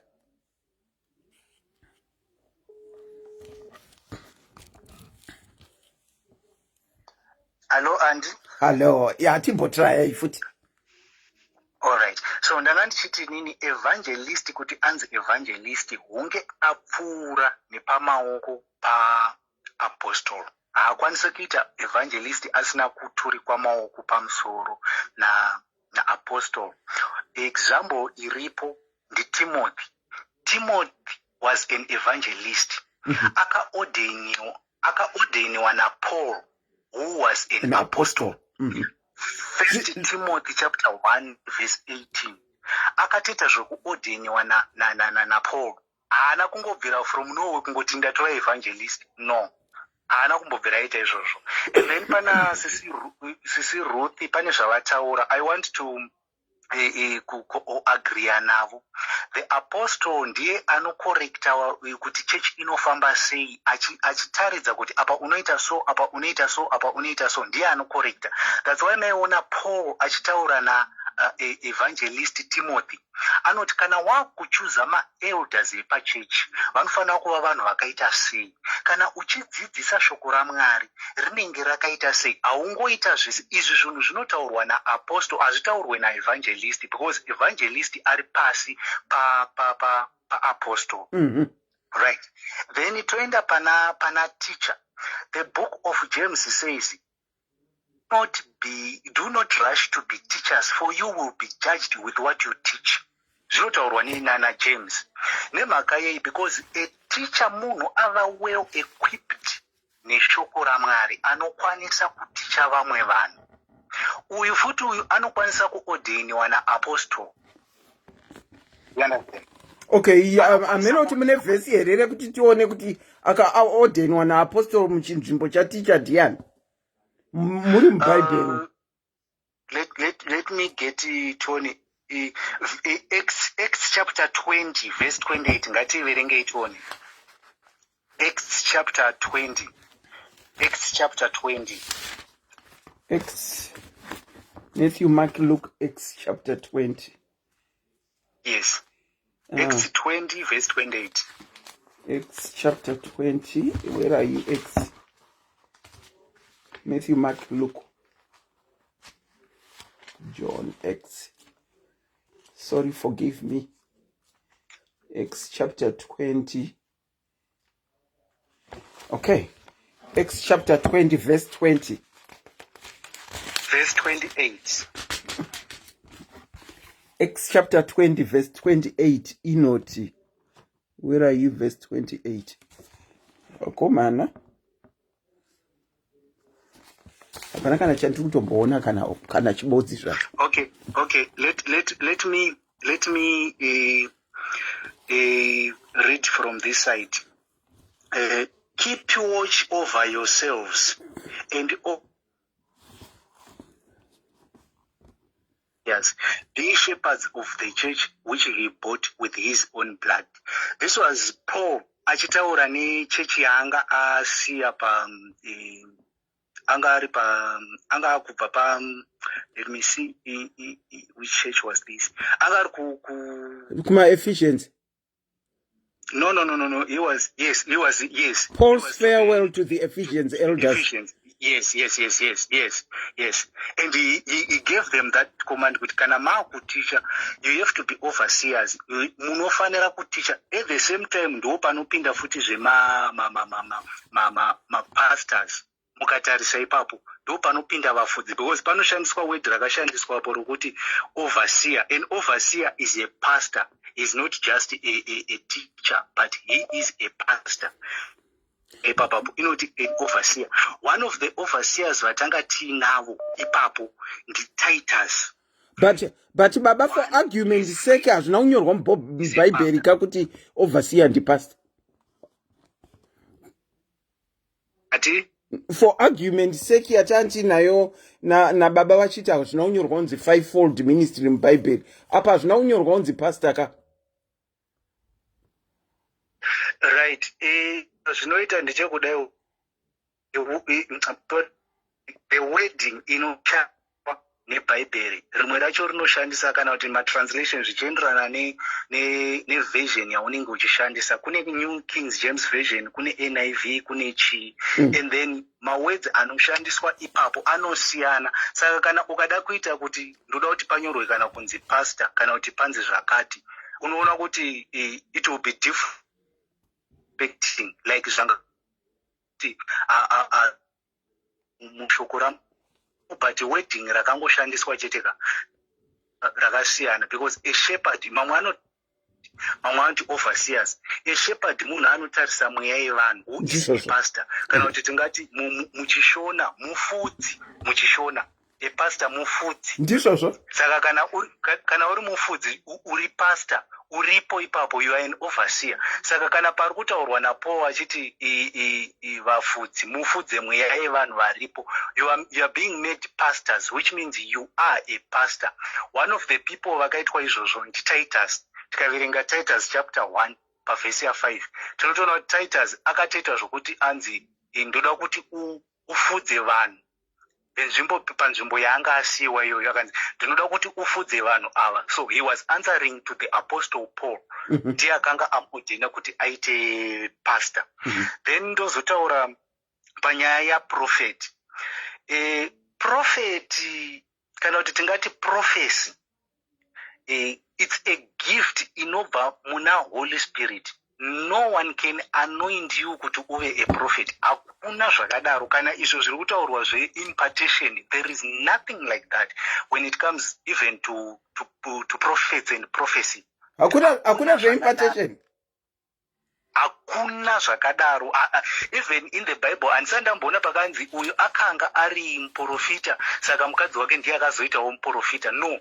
Kana ari muprofita akaroora mukadzi, anenge mukadzi wacho agara ari muprofita. For example, Isaiah anga ari muprofita, Isaiah watinoziva, but mukadzi wake anga ari muprofita zvakare. Isaiah paakandoroora mukadzi wake akanga atori muprofita. Right. And chimwe chinhu chiripo ndechekuti the church of nowadays iri kurasika pakuti vari kufunga kuti prophet ndiye leader wechurch. Haasi.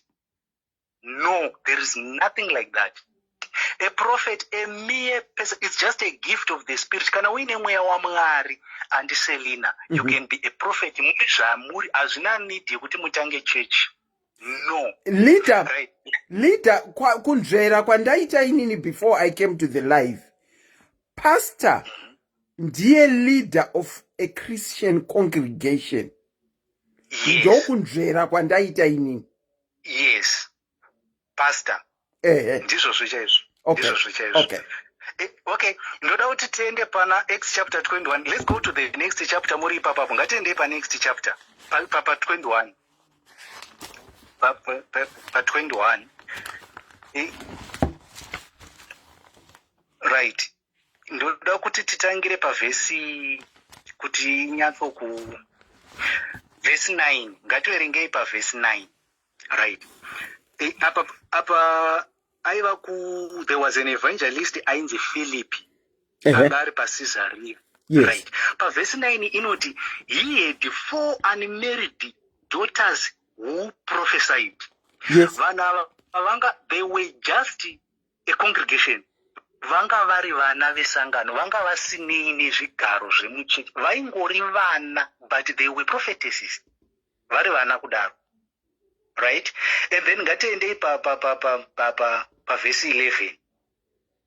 Coming over to us, there was a man called Agabus. Pa verse 10 mukandoiverenga. Then this guy anga asina chigaro zvekare, aingoriwo a congregate, aingori an ordinary person, but anga akazadzwa nemweya waMwari.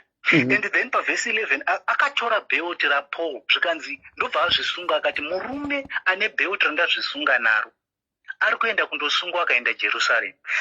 That same thing ike zvino takuiabuse wese angogona kuprofita kana kuti angoita kavision kake nekuda kwaNumbers chapter 12 verse 5 ne6 kuti Mwari vantaura kuti kana ndichitaura nevanhu vangu ndinovaratidza mavisions nemadreams nekuda kwokuti angoita one people kuti prophet ningi akutotanga kuita zvokutsvaga. But who to us mati saka zvinoitwa kumapostori zvekuti vanhu vanongosumuka vachiprofesaya ndizvo zvatiri kuona apa chapter yamuri kuverenga. Yes. Zvazvongoti kana handi I like I think ndekwa mugodheri kokuti kunonzi pane vane hope here dzavakaita, pane vane chiprofita here chavaina, vanobvunza muvanhu havati muprofita ni no, vanobvunza vanhu pane ane hope here dzaainadzo, pane ane chiprofita here chaainacho. That way muchaona kuti macongregates pachawo Mwari havana pa munhu wavakasarudza kuti uyu ndiye wandotaura naye uyu handitauri naye. No, so long you have the Spirit of God, God can use you in any way. Mwari vanozviita izvozvo. But problem ike zvino ndeyekuti isusu vacho vanhu tinenge tichiti tikaona vana papa tobva tati ndiye munhu anotaura naMwari. Iwewe Mwari wacho hatauri newe here? Anotaura newe. So long uine the Spirit of God can speak to you. God can do wonders through you. Saka ende chimwe chinhu chiripo chiri kunetsa mazuva ndechekuti people have problems. So they think kuti kana vakasangana nemunhu anotaura manhamba dzavo dzezvitupa kana kuti zvana sekuru vavo zvana ani wavo voti muprofita. No, prophecy it's about the word of God. Kuprofita shoko raMwari ndo chinonzi prophecy, kuprofita shoko raMwari. Regai ndikupei example. Baba, ndina Ellen maita tenda vari kuti there is a difference between a prophet and gift of prophecy. Kwai pane difference ipapo? Right. They want to make it a difference. The reason is very simple. Someone, I am a prophet of God. Someone did that. So paakazviita izvozvo vakabva vati isusu saka ndiri muprofita. Let me give you an example iripo inokonzera kuti vanhu vadaro. Okay. In Israel, in the ancient Israel, a prophet who was to stand in the temple of God in the king's palace. Manzwa zvandataura. There was a prophet aimira mutemberi achimira muking's palace. Yes. For example, Elijah, Elisha, God the seer. All of guys, there was a dress code yavaipfeka nayo. Vaisangopfeka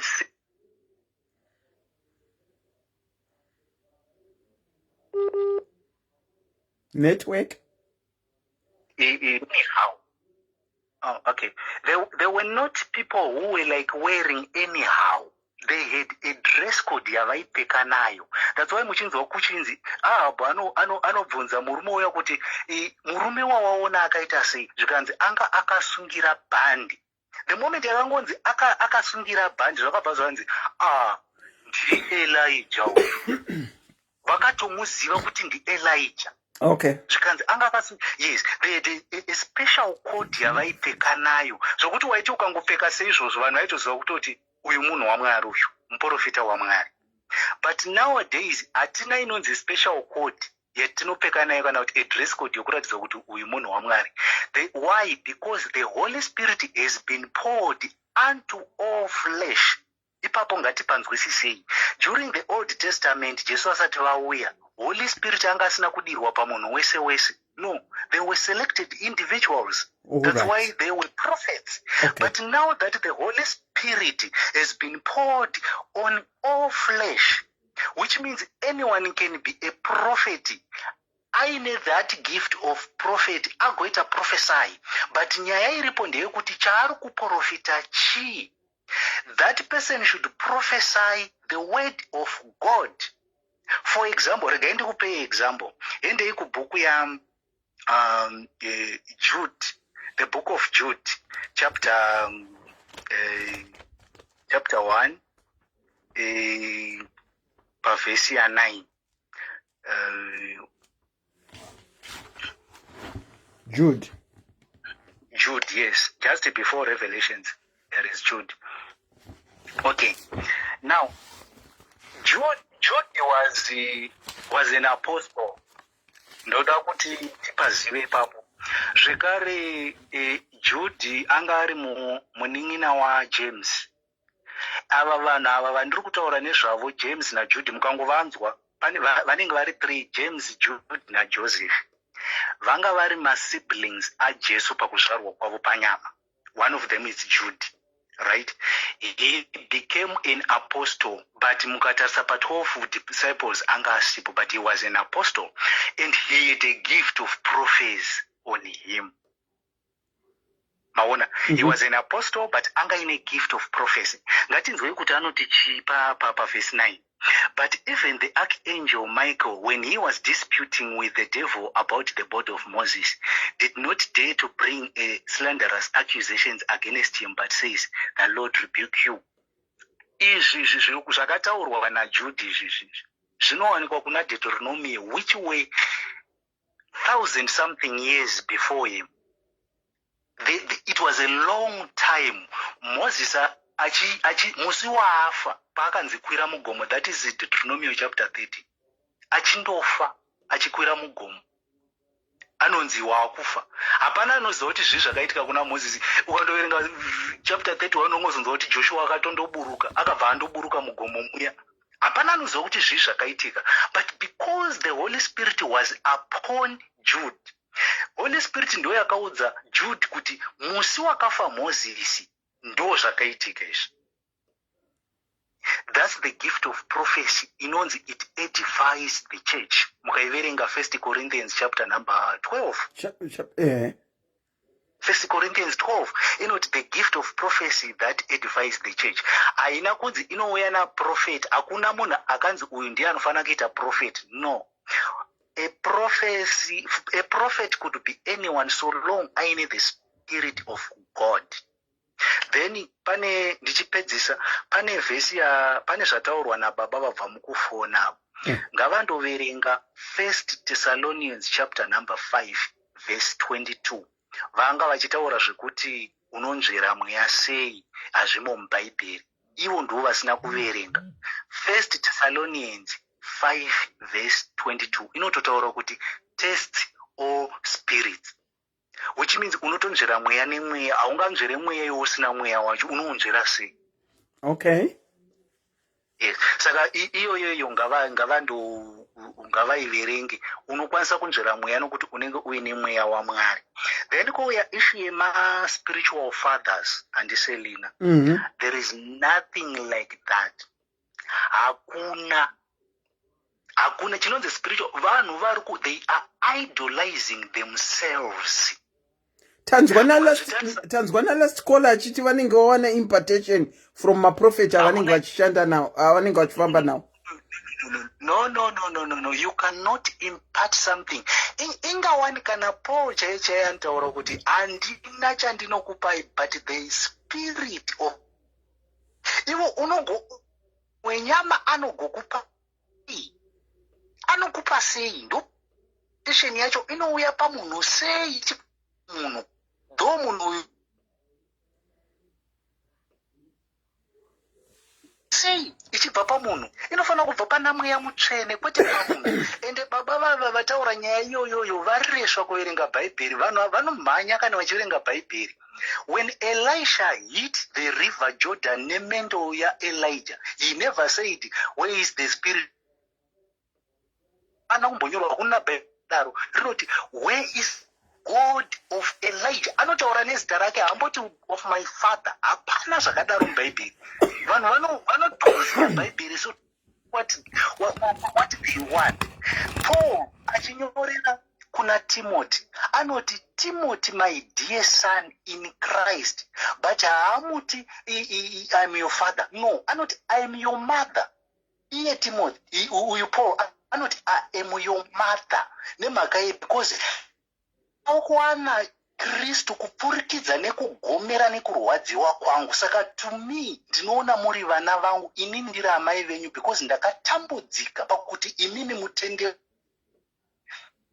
Saka paanoshandisa temo rokuti anenge achiti inini ndina amai venyu ndinotambudzikira kuti ndikuparidzirei evhangeri, but tina baba vedu, anototi tina baba vedu Jesu Kristu, who is our spiritual father. Jesu Kristu, not venyama vava. No. Right. To a certain zvandiri kutaura handiselina. Ngatiendei pana Matthew chapter number 23. Ndinozodzoka futi kwamuri kuimpartation kuti ndikushowei zvikutaurwa about impartation.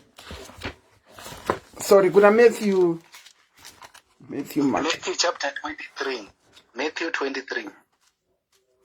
Okay. Yeah. Matthew chapter 23. Right. Masika. Ndiripo. Right. Verse 9. And do not call anyone on earth father. Ndijesu aitaura izvozvo. Do not call anyone on earth. So long munhu iye ari panyika pano, he is not a father. Saka spiritual father vabva kupi? Saka ana baba vedu havasi ana baba. Aiwa, ndizvinima izvo. For you have one father. You have one. Haana kunzi one. Kana baba Jesu ndiani? Kana magaya ari baba vangu, ko Jesu ndiani? You have one father and he is in heaven. Maka ndiwo ari kudenga here. Manje baba hatienderai mberi nevhesi yamaunza. All right. And do not call anyone on earth father, for you have one father, and he is in heaven. Nor are you to be called teacher, for you have one teacher, the Christ. Yes. For you have one teacher, the Christ. The same to the Father, and the Spirit shall come upon you. Mweya achauya pamusoro penyu. Ndiye achakudzidzisa. Spirit is the teacher.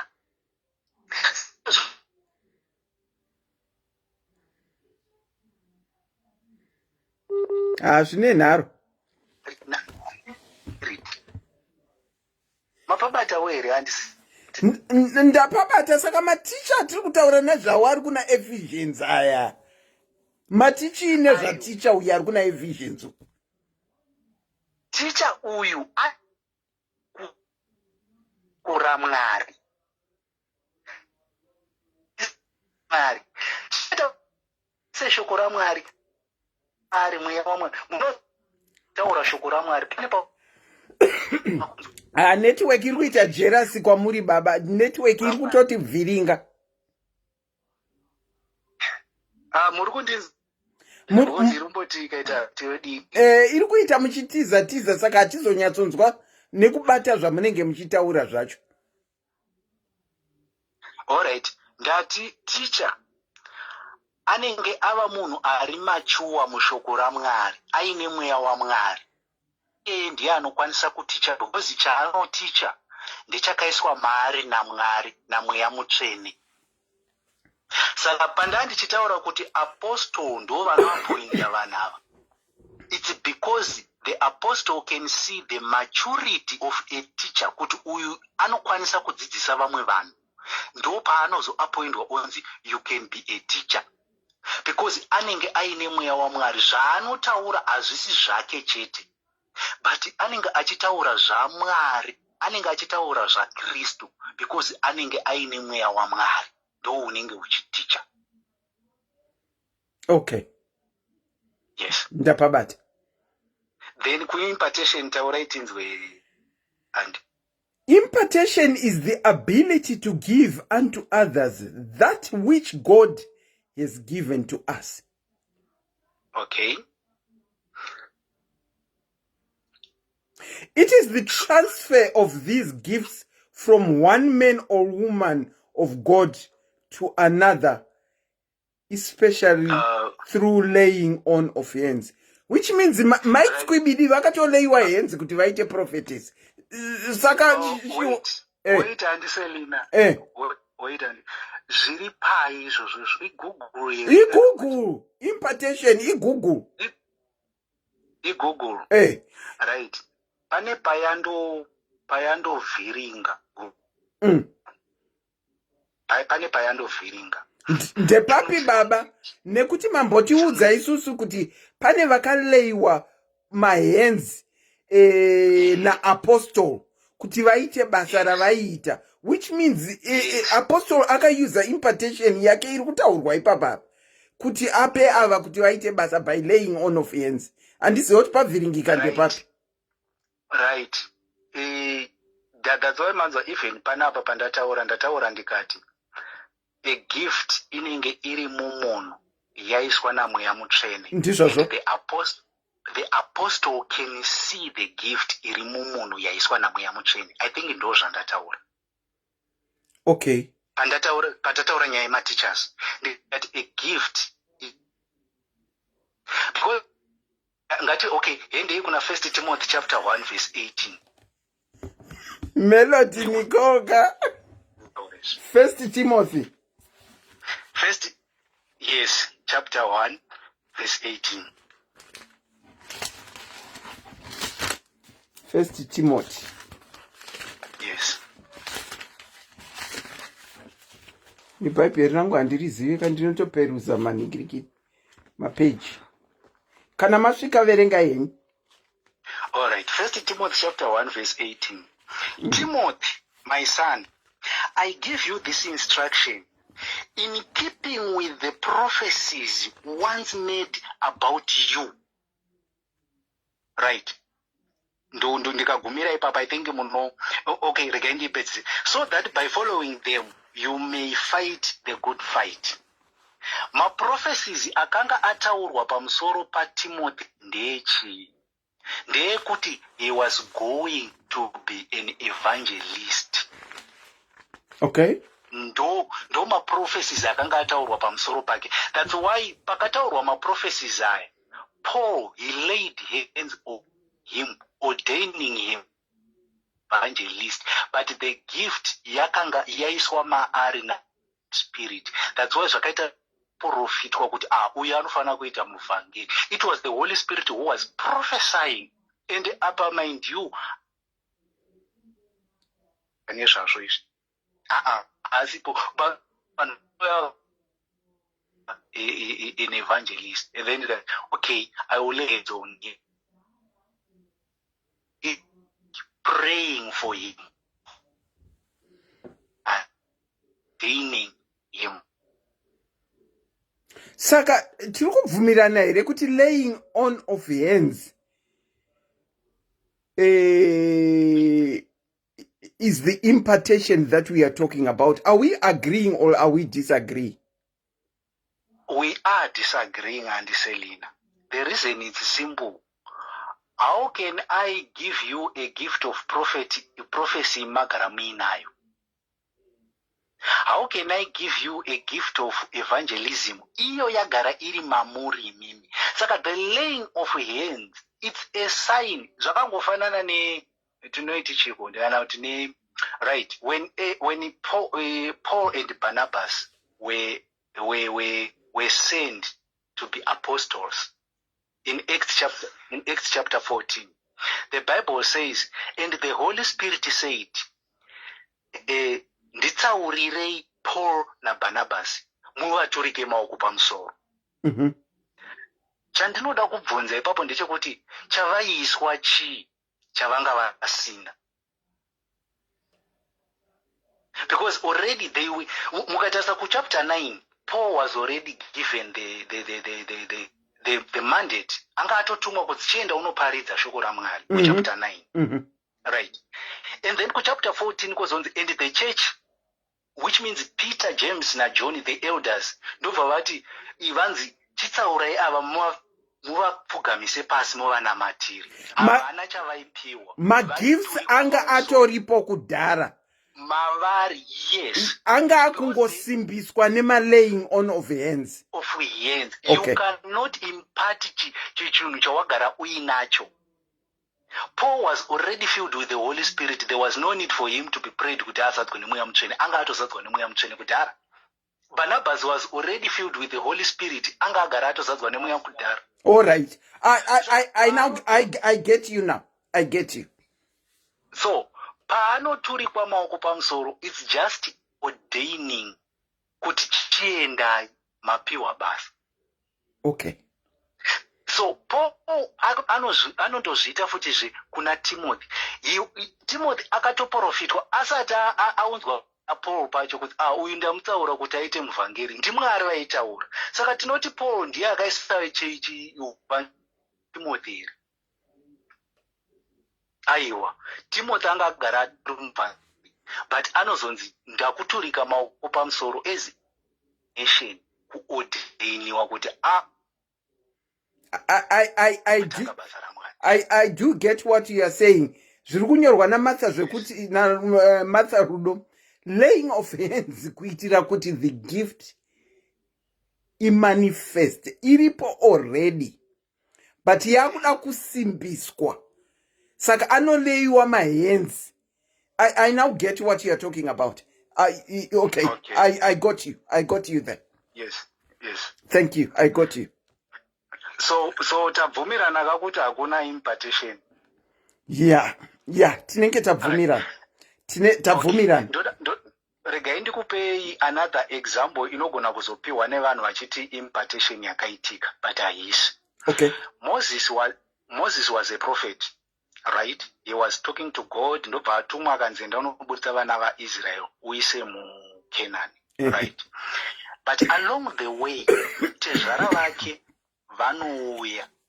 Tezvara vake vauya vanonzi anoti no, Moses basa judge uri one pavaIsrael vese rakakurisa. Chitsvaga vanhu 70 uvaise maoko pamusoro pavo. Mwari vachabvisa umwe mweya uri pauri uchipinda muvanhu uyu. Ndo pakatangira impartation, ndo painotorwa nevanhu ipapo. Okay.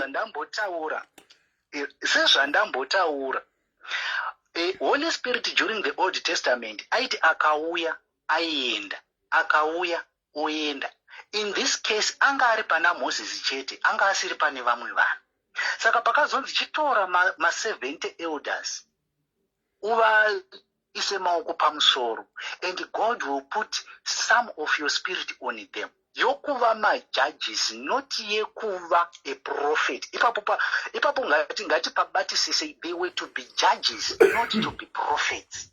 Moses was the prophet. Dai mweya wacho wakabva paro atsirai kutonga mumhaka. Kubva kuti Moses was a prophet, ndikakuna machira watova muprofita. Hakuna zvakadaro handiseli. Wow, you anenzeve dzekunzwa wanzwa. You have actually expurgated and explained it very well by giving example yamuri kubva mukutaura kuti akanzi chiva namatira ndichabvisa zvimwe zviri pauri zvichipinda mu70 ava ndiyo impartation nekuti vanga vastorina handiselina chinzwai vaipuwa gift here kana kuti vaipuwa mweya? Ndinodavira kuti vaipiwa mweya. Right. Ndo pandataura inini ndikabvunza. Ndikati Paul zvanga akazadzwa nemweya waMwari. Chaaipuwa naPeter achiiswa maoko pamusoro chi? Iye agara ine mweya waMwari.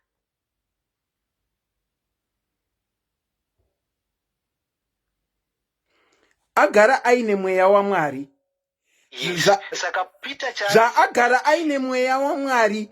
Pa akaitwa laid hands on zvaiva kuti mweya utori pauri uchimanifesta kutanga kushanda.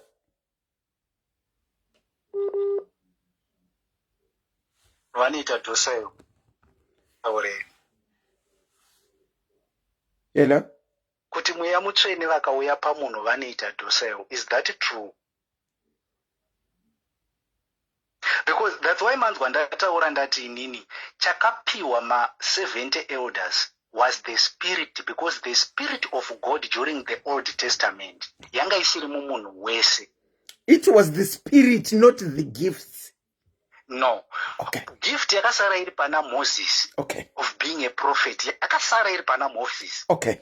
But the spirit of God ndo yakaenda pama70 elders. Okay. But in the New Testament mweya mutsvene vakauya pamusoro penyama yese.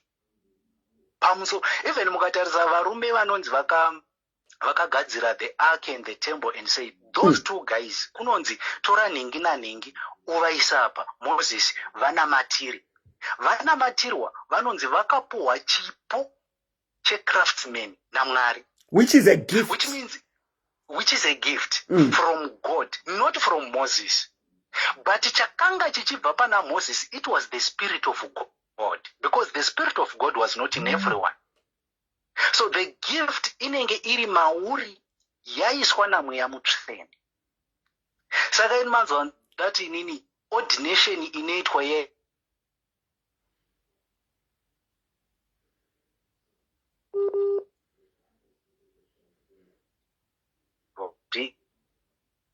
saka undoti umwe munhu andipa here? No, haana kundipa. Zvagara zviripo. Yes, so laying of hands, it's ordination. Once chienda kubasa. Okay, wow. Kanyaya impartation hakuna, especially in the New Testament. Hakuna impartation, hakuna. Wow. Yeah, I've gotten what you were saying. And trying to differentiate Zandandi nenharo nazvo. In conclusion, Baba, the 5 gifts, as some would want to say, the 5 key roles, as some would want to say, the 5-fold ministries, as some would want to say, which comes back to the same thing that we are talking about: the apostles, the prophet, the evangelist, the pastor, the teacher, whether you call them the gifts, which is written in the Bible, the key roles of which they do, or the fold ministries, as some of us call it. What is your conclusion on this?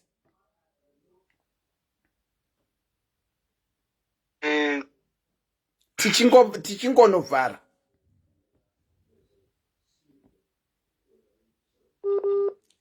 Network ine majerasi wedu. network. Let me give you let me give you this verse. All right. Paul achinyorera kuvakorinde. Right. On 1 Corinthians chapter number again we know tindotanga nayo pa number ipi. 1 Corinthians chapter number 12.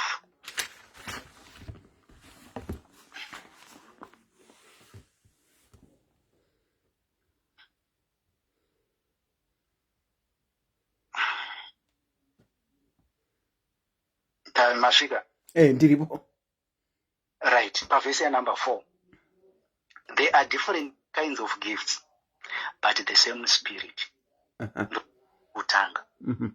There are different kinds of gifts, but the same Spirit. Okay. Then number 5, there are different kinds of service, but the same Lord. Okay. Then number 6, actually, there are different kinds of working, but the same God works all of them in all men. Right? Which means zvinhu zvese zvatiri kutaura nezvazvezvi andi ndo zviya zvataurwa neFits 14 ya yekuti it is for the good of the ministry, it is for the edification of the ministry. Zvese zvinhu zvatiri kutaura nezva zvinobatsira kuti kereke yaMwari iende mberi. Pasangano rimwe chete we can find an apostle, an evangelist, a teacher, a pastor, and a prophet. Vari vanhu 5 vari pasangano rimwe chete. Okay. Zvinoitika izvozvo nemhaka ye because they are all gifts in different men. Yes. But they are working for the unification of the. I like it when we go to 1 Corinthians chapter number 14. Mukazenda nayo pa verse ya 37. Pane zvinotaurwa na Paul zvinonakidza ipapo. Verse 37. If anybody thinks that he is a prophet or spiritually gifted, let him acknowledge that what I am writing to you is the Lord's command. Ndo panopinda the gift of prophecy. Zvandataura kwamuri kana aripo anoti anoprofita kana kuti ane mweya waMwari, ane zvipo zvomweya zvekunzwa mweya waMwari, anofanira kunzwa kuti zvandanga ndiri kutaura nemi zvabva kuna Mwari, hazvisiri zvangu.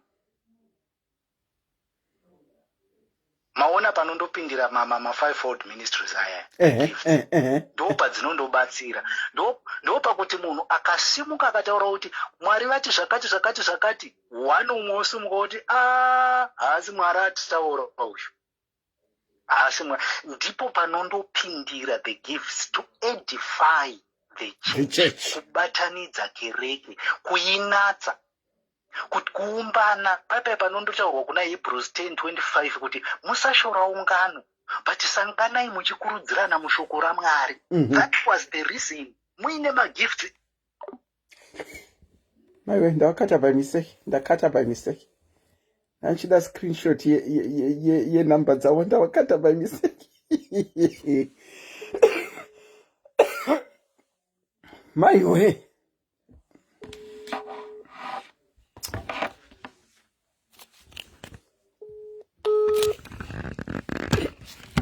Tiona kuti tinowabata futi here kana kuti towind off.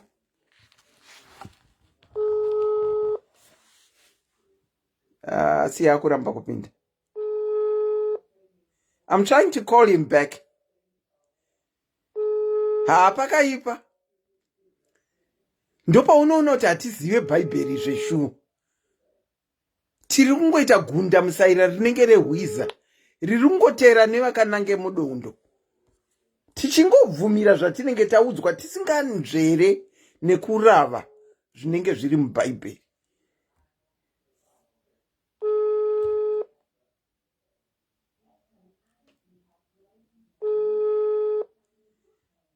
Sonia Smith, thank you so much for that. Vanenge vasingasadairi. but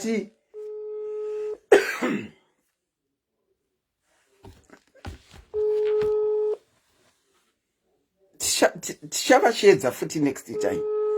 Vhesi chete iri aiwa vanoda kurivhura. Even munhu wese ataura pana achicontributa acontributawo zvake zvaanoziva. Ndofunga network yavo yakudzana nekujamba. Zvakangonaka kurava tichionesana tichidzidza. Zvamunoona zvimwe zvinhu isi tinoita nharo tichitomisa tsinga isi titori mudondo. Hezvo tanga tamhanya kunogoogla impartation uku, asi vazonyatsouya vakadifferentiata impartation vachitipa example yevanhu 70 vaya vakaleyiwa mahenzi vachipiwa Holy Spirit. Kudzidza hakuperi zvokwadi. Let me take this opportunity, although let me say at some point I think you could see kuti I had become so confused. Ndasingasaziva kuti tiri kubva here kana kuti tiri kuenda here kana chekubvunza ndandisingatozivi. But however, tazedzokera mundima tichinzwa zvakati zvatidzidzisa. Manhere ano, vamwe tikati fivefold ministry, vamwe wakati mubhaibheri hazvaunyorwa kunzi fivefold ministry, zvakanyorwa kunzi gifts. Tikangoti for the sake of agreeing to disagree, let's just call them gifts, kuti ndima yedu ienderere mberi. I hope tadzidza. I hope tanzwisisa. Kufunda kwakanaka. One of the people that shared, as I said, was Yoko. Yoko anoita zvekuparidza Bible. Kana atanga amudi kusuduruka pari. I also encourage you to like a page and follow her so that you can get notification when she goes on live. Achidzidzisa. Ati handizi teacher. Handitorina chinzvimbo kuchechi, asi ndinongofarira kurava shoko raMwari. The importance of kurava is hauzoudzwe zvisimo mubhaibheri uchibvumira. Ini hangu for one ndadzidza zvakanyanyisa. As I said, it's not about numbers. Even the few we are, tino benefita out of it. So that kana mamudzisvondo makunzwa zvichitaurwa munozviziva kuti zvakambotaurika. Saka pazvinotaurwa munenge makati changam. Let me take this opportunity to thank you all for tuning into the program tonight, where we were talking about the fivefold ministry, which was the title. For the benefit of others, the 5 gifts. And for the benefit of others, the 5 key roles within the church. I hope you got something out of it. Until next week on Sunday, whereby we bring another topic. Please feel free to jot down to me my topics amukuda kuti ti discuss so that tinowonesana. But for now, it's a very good evening from me, and thank you so much for tuning in. Have a blessed night. Ciao, ciao.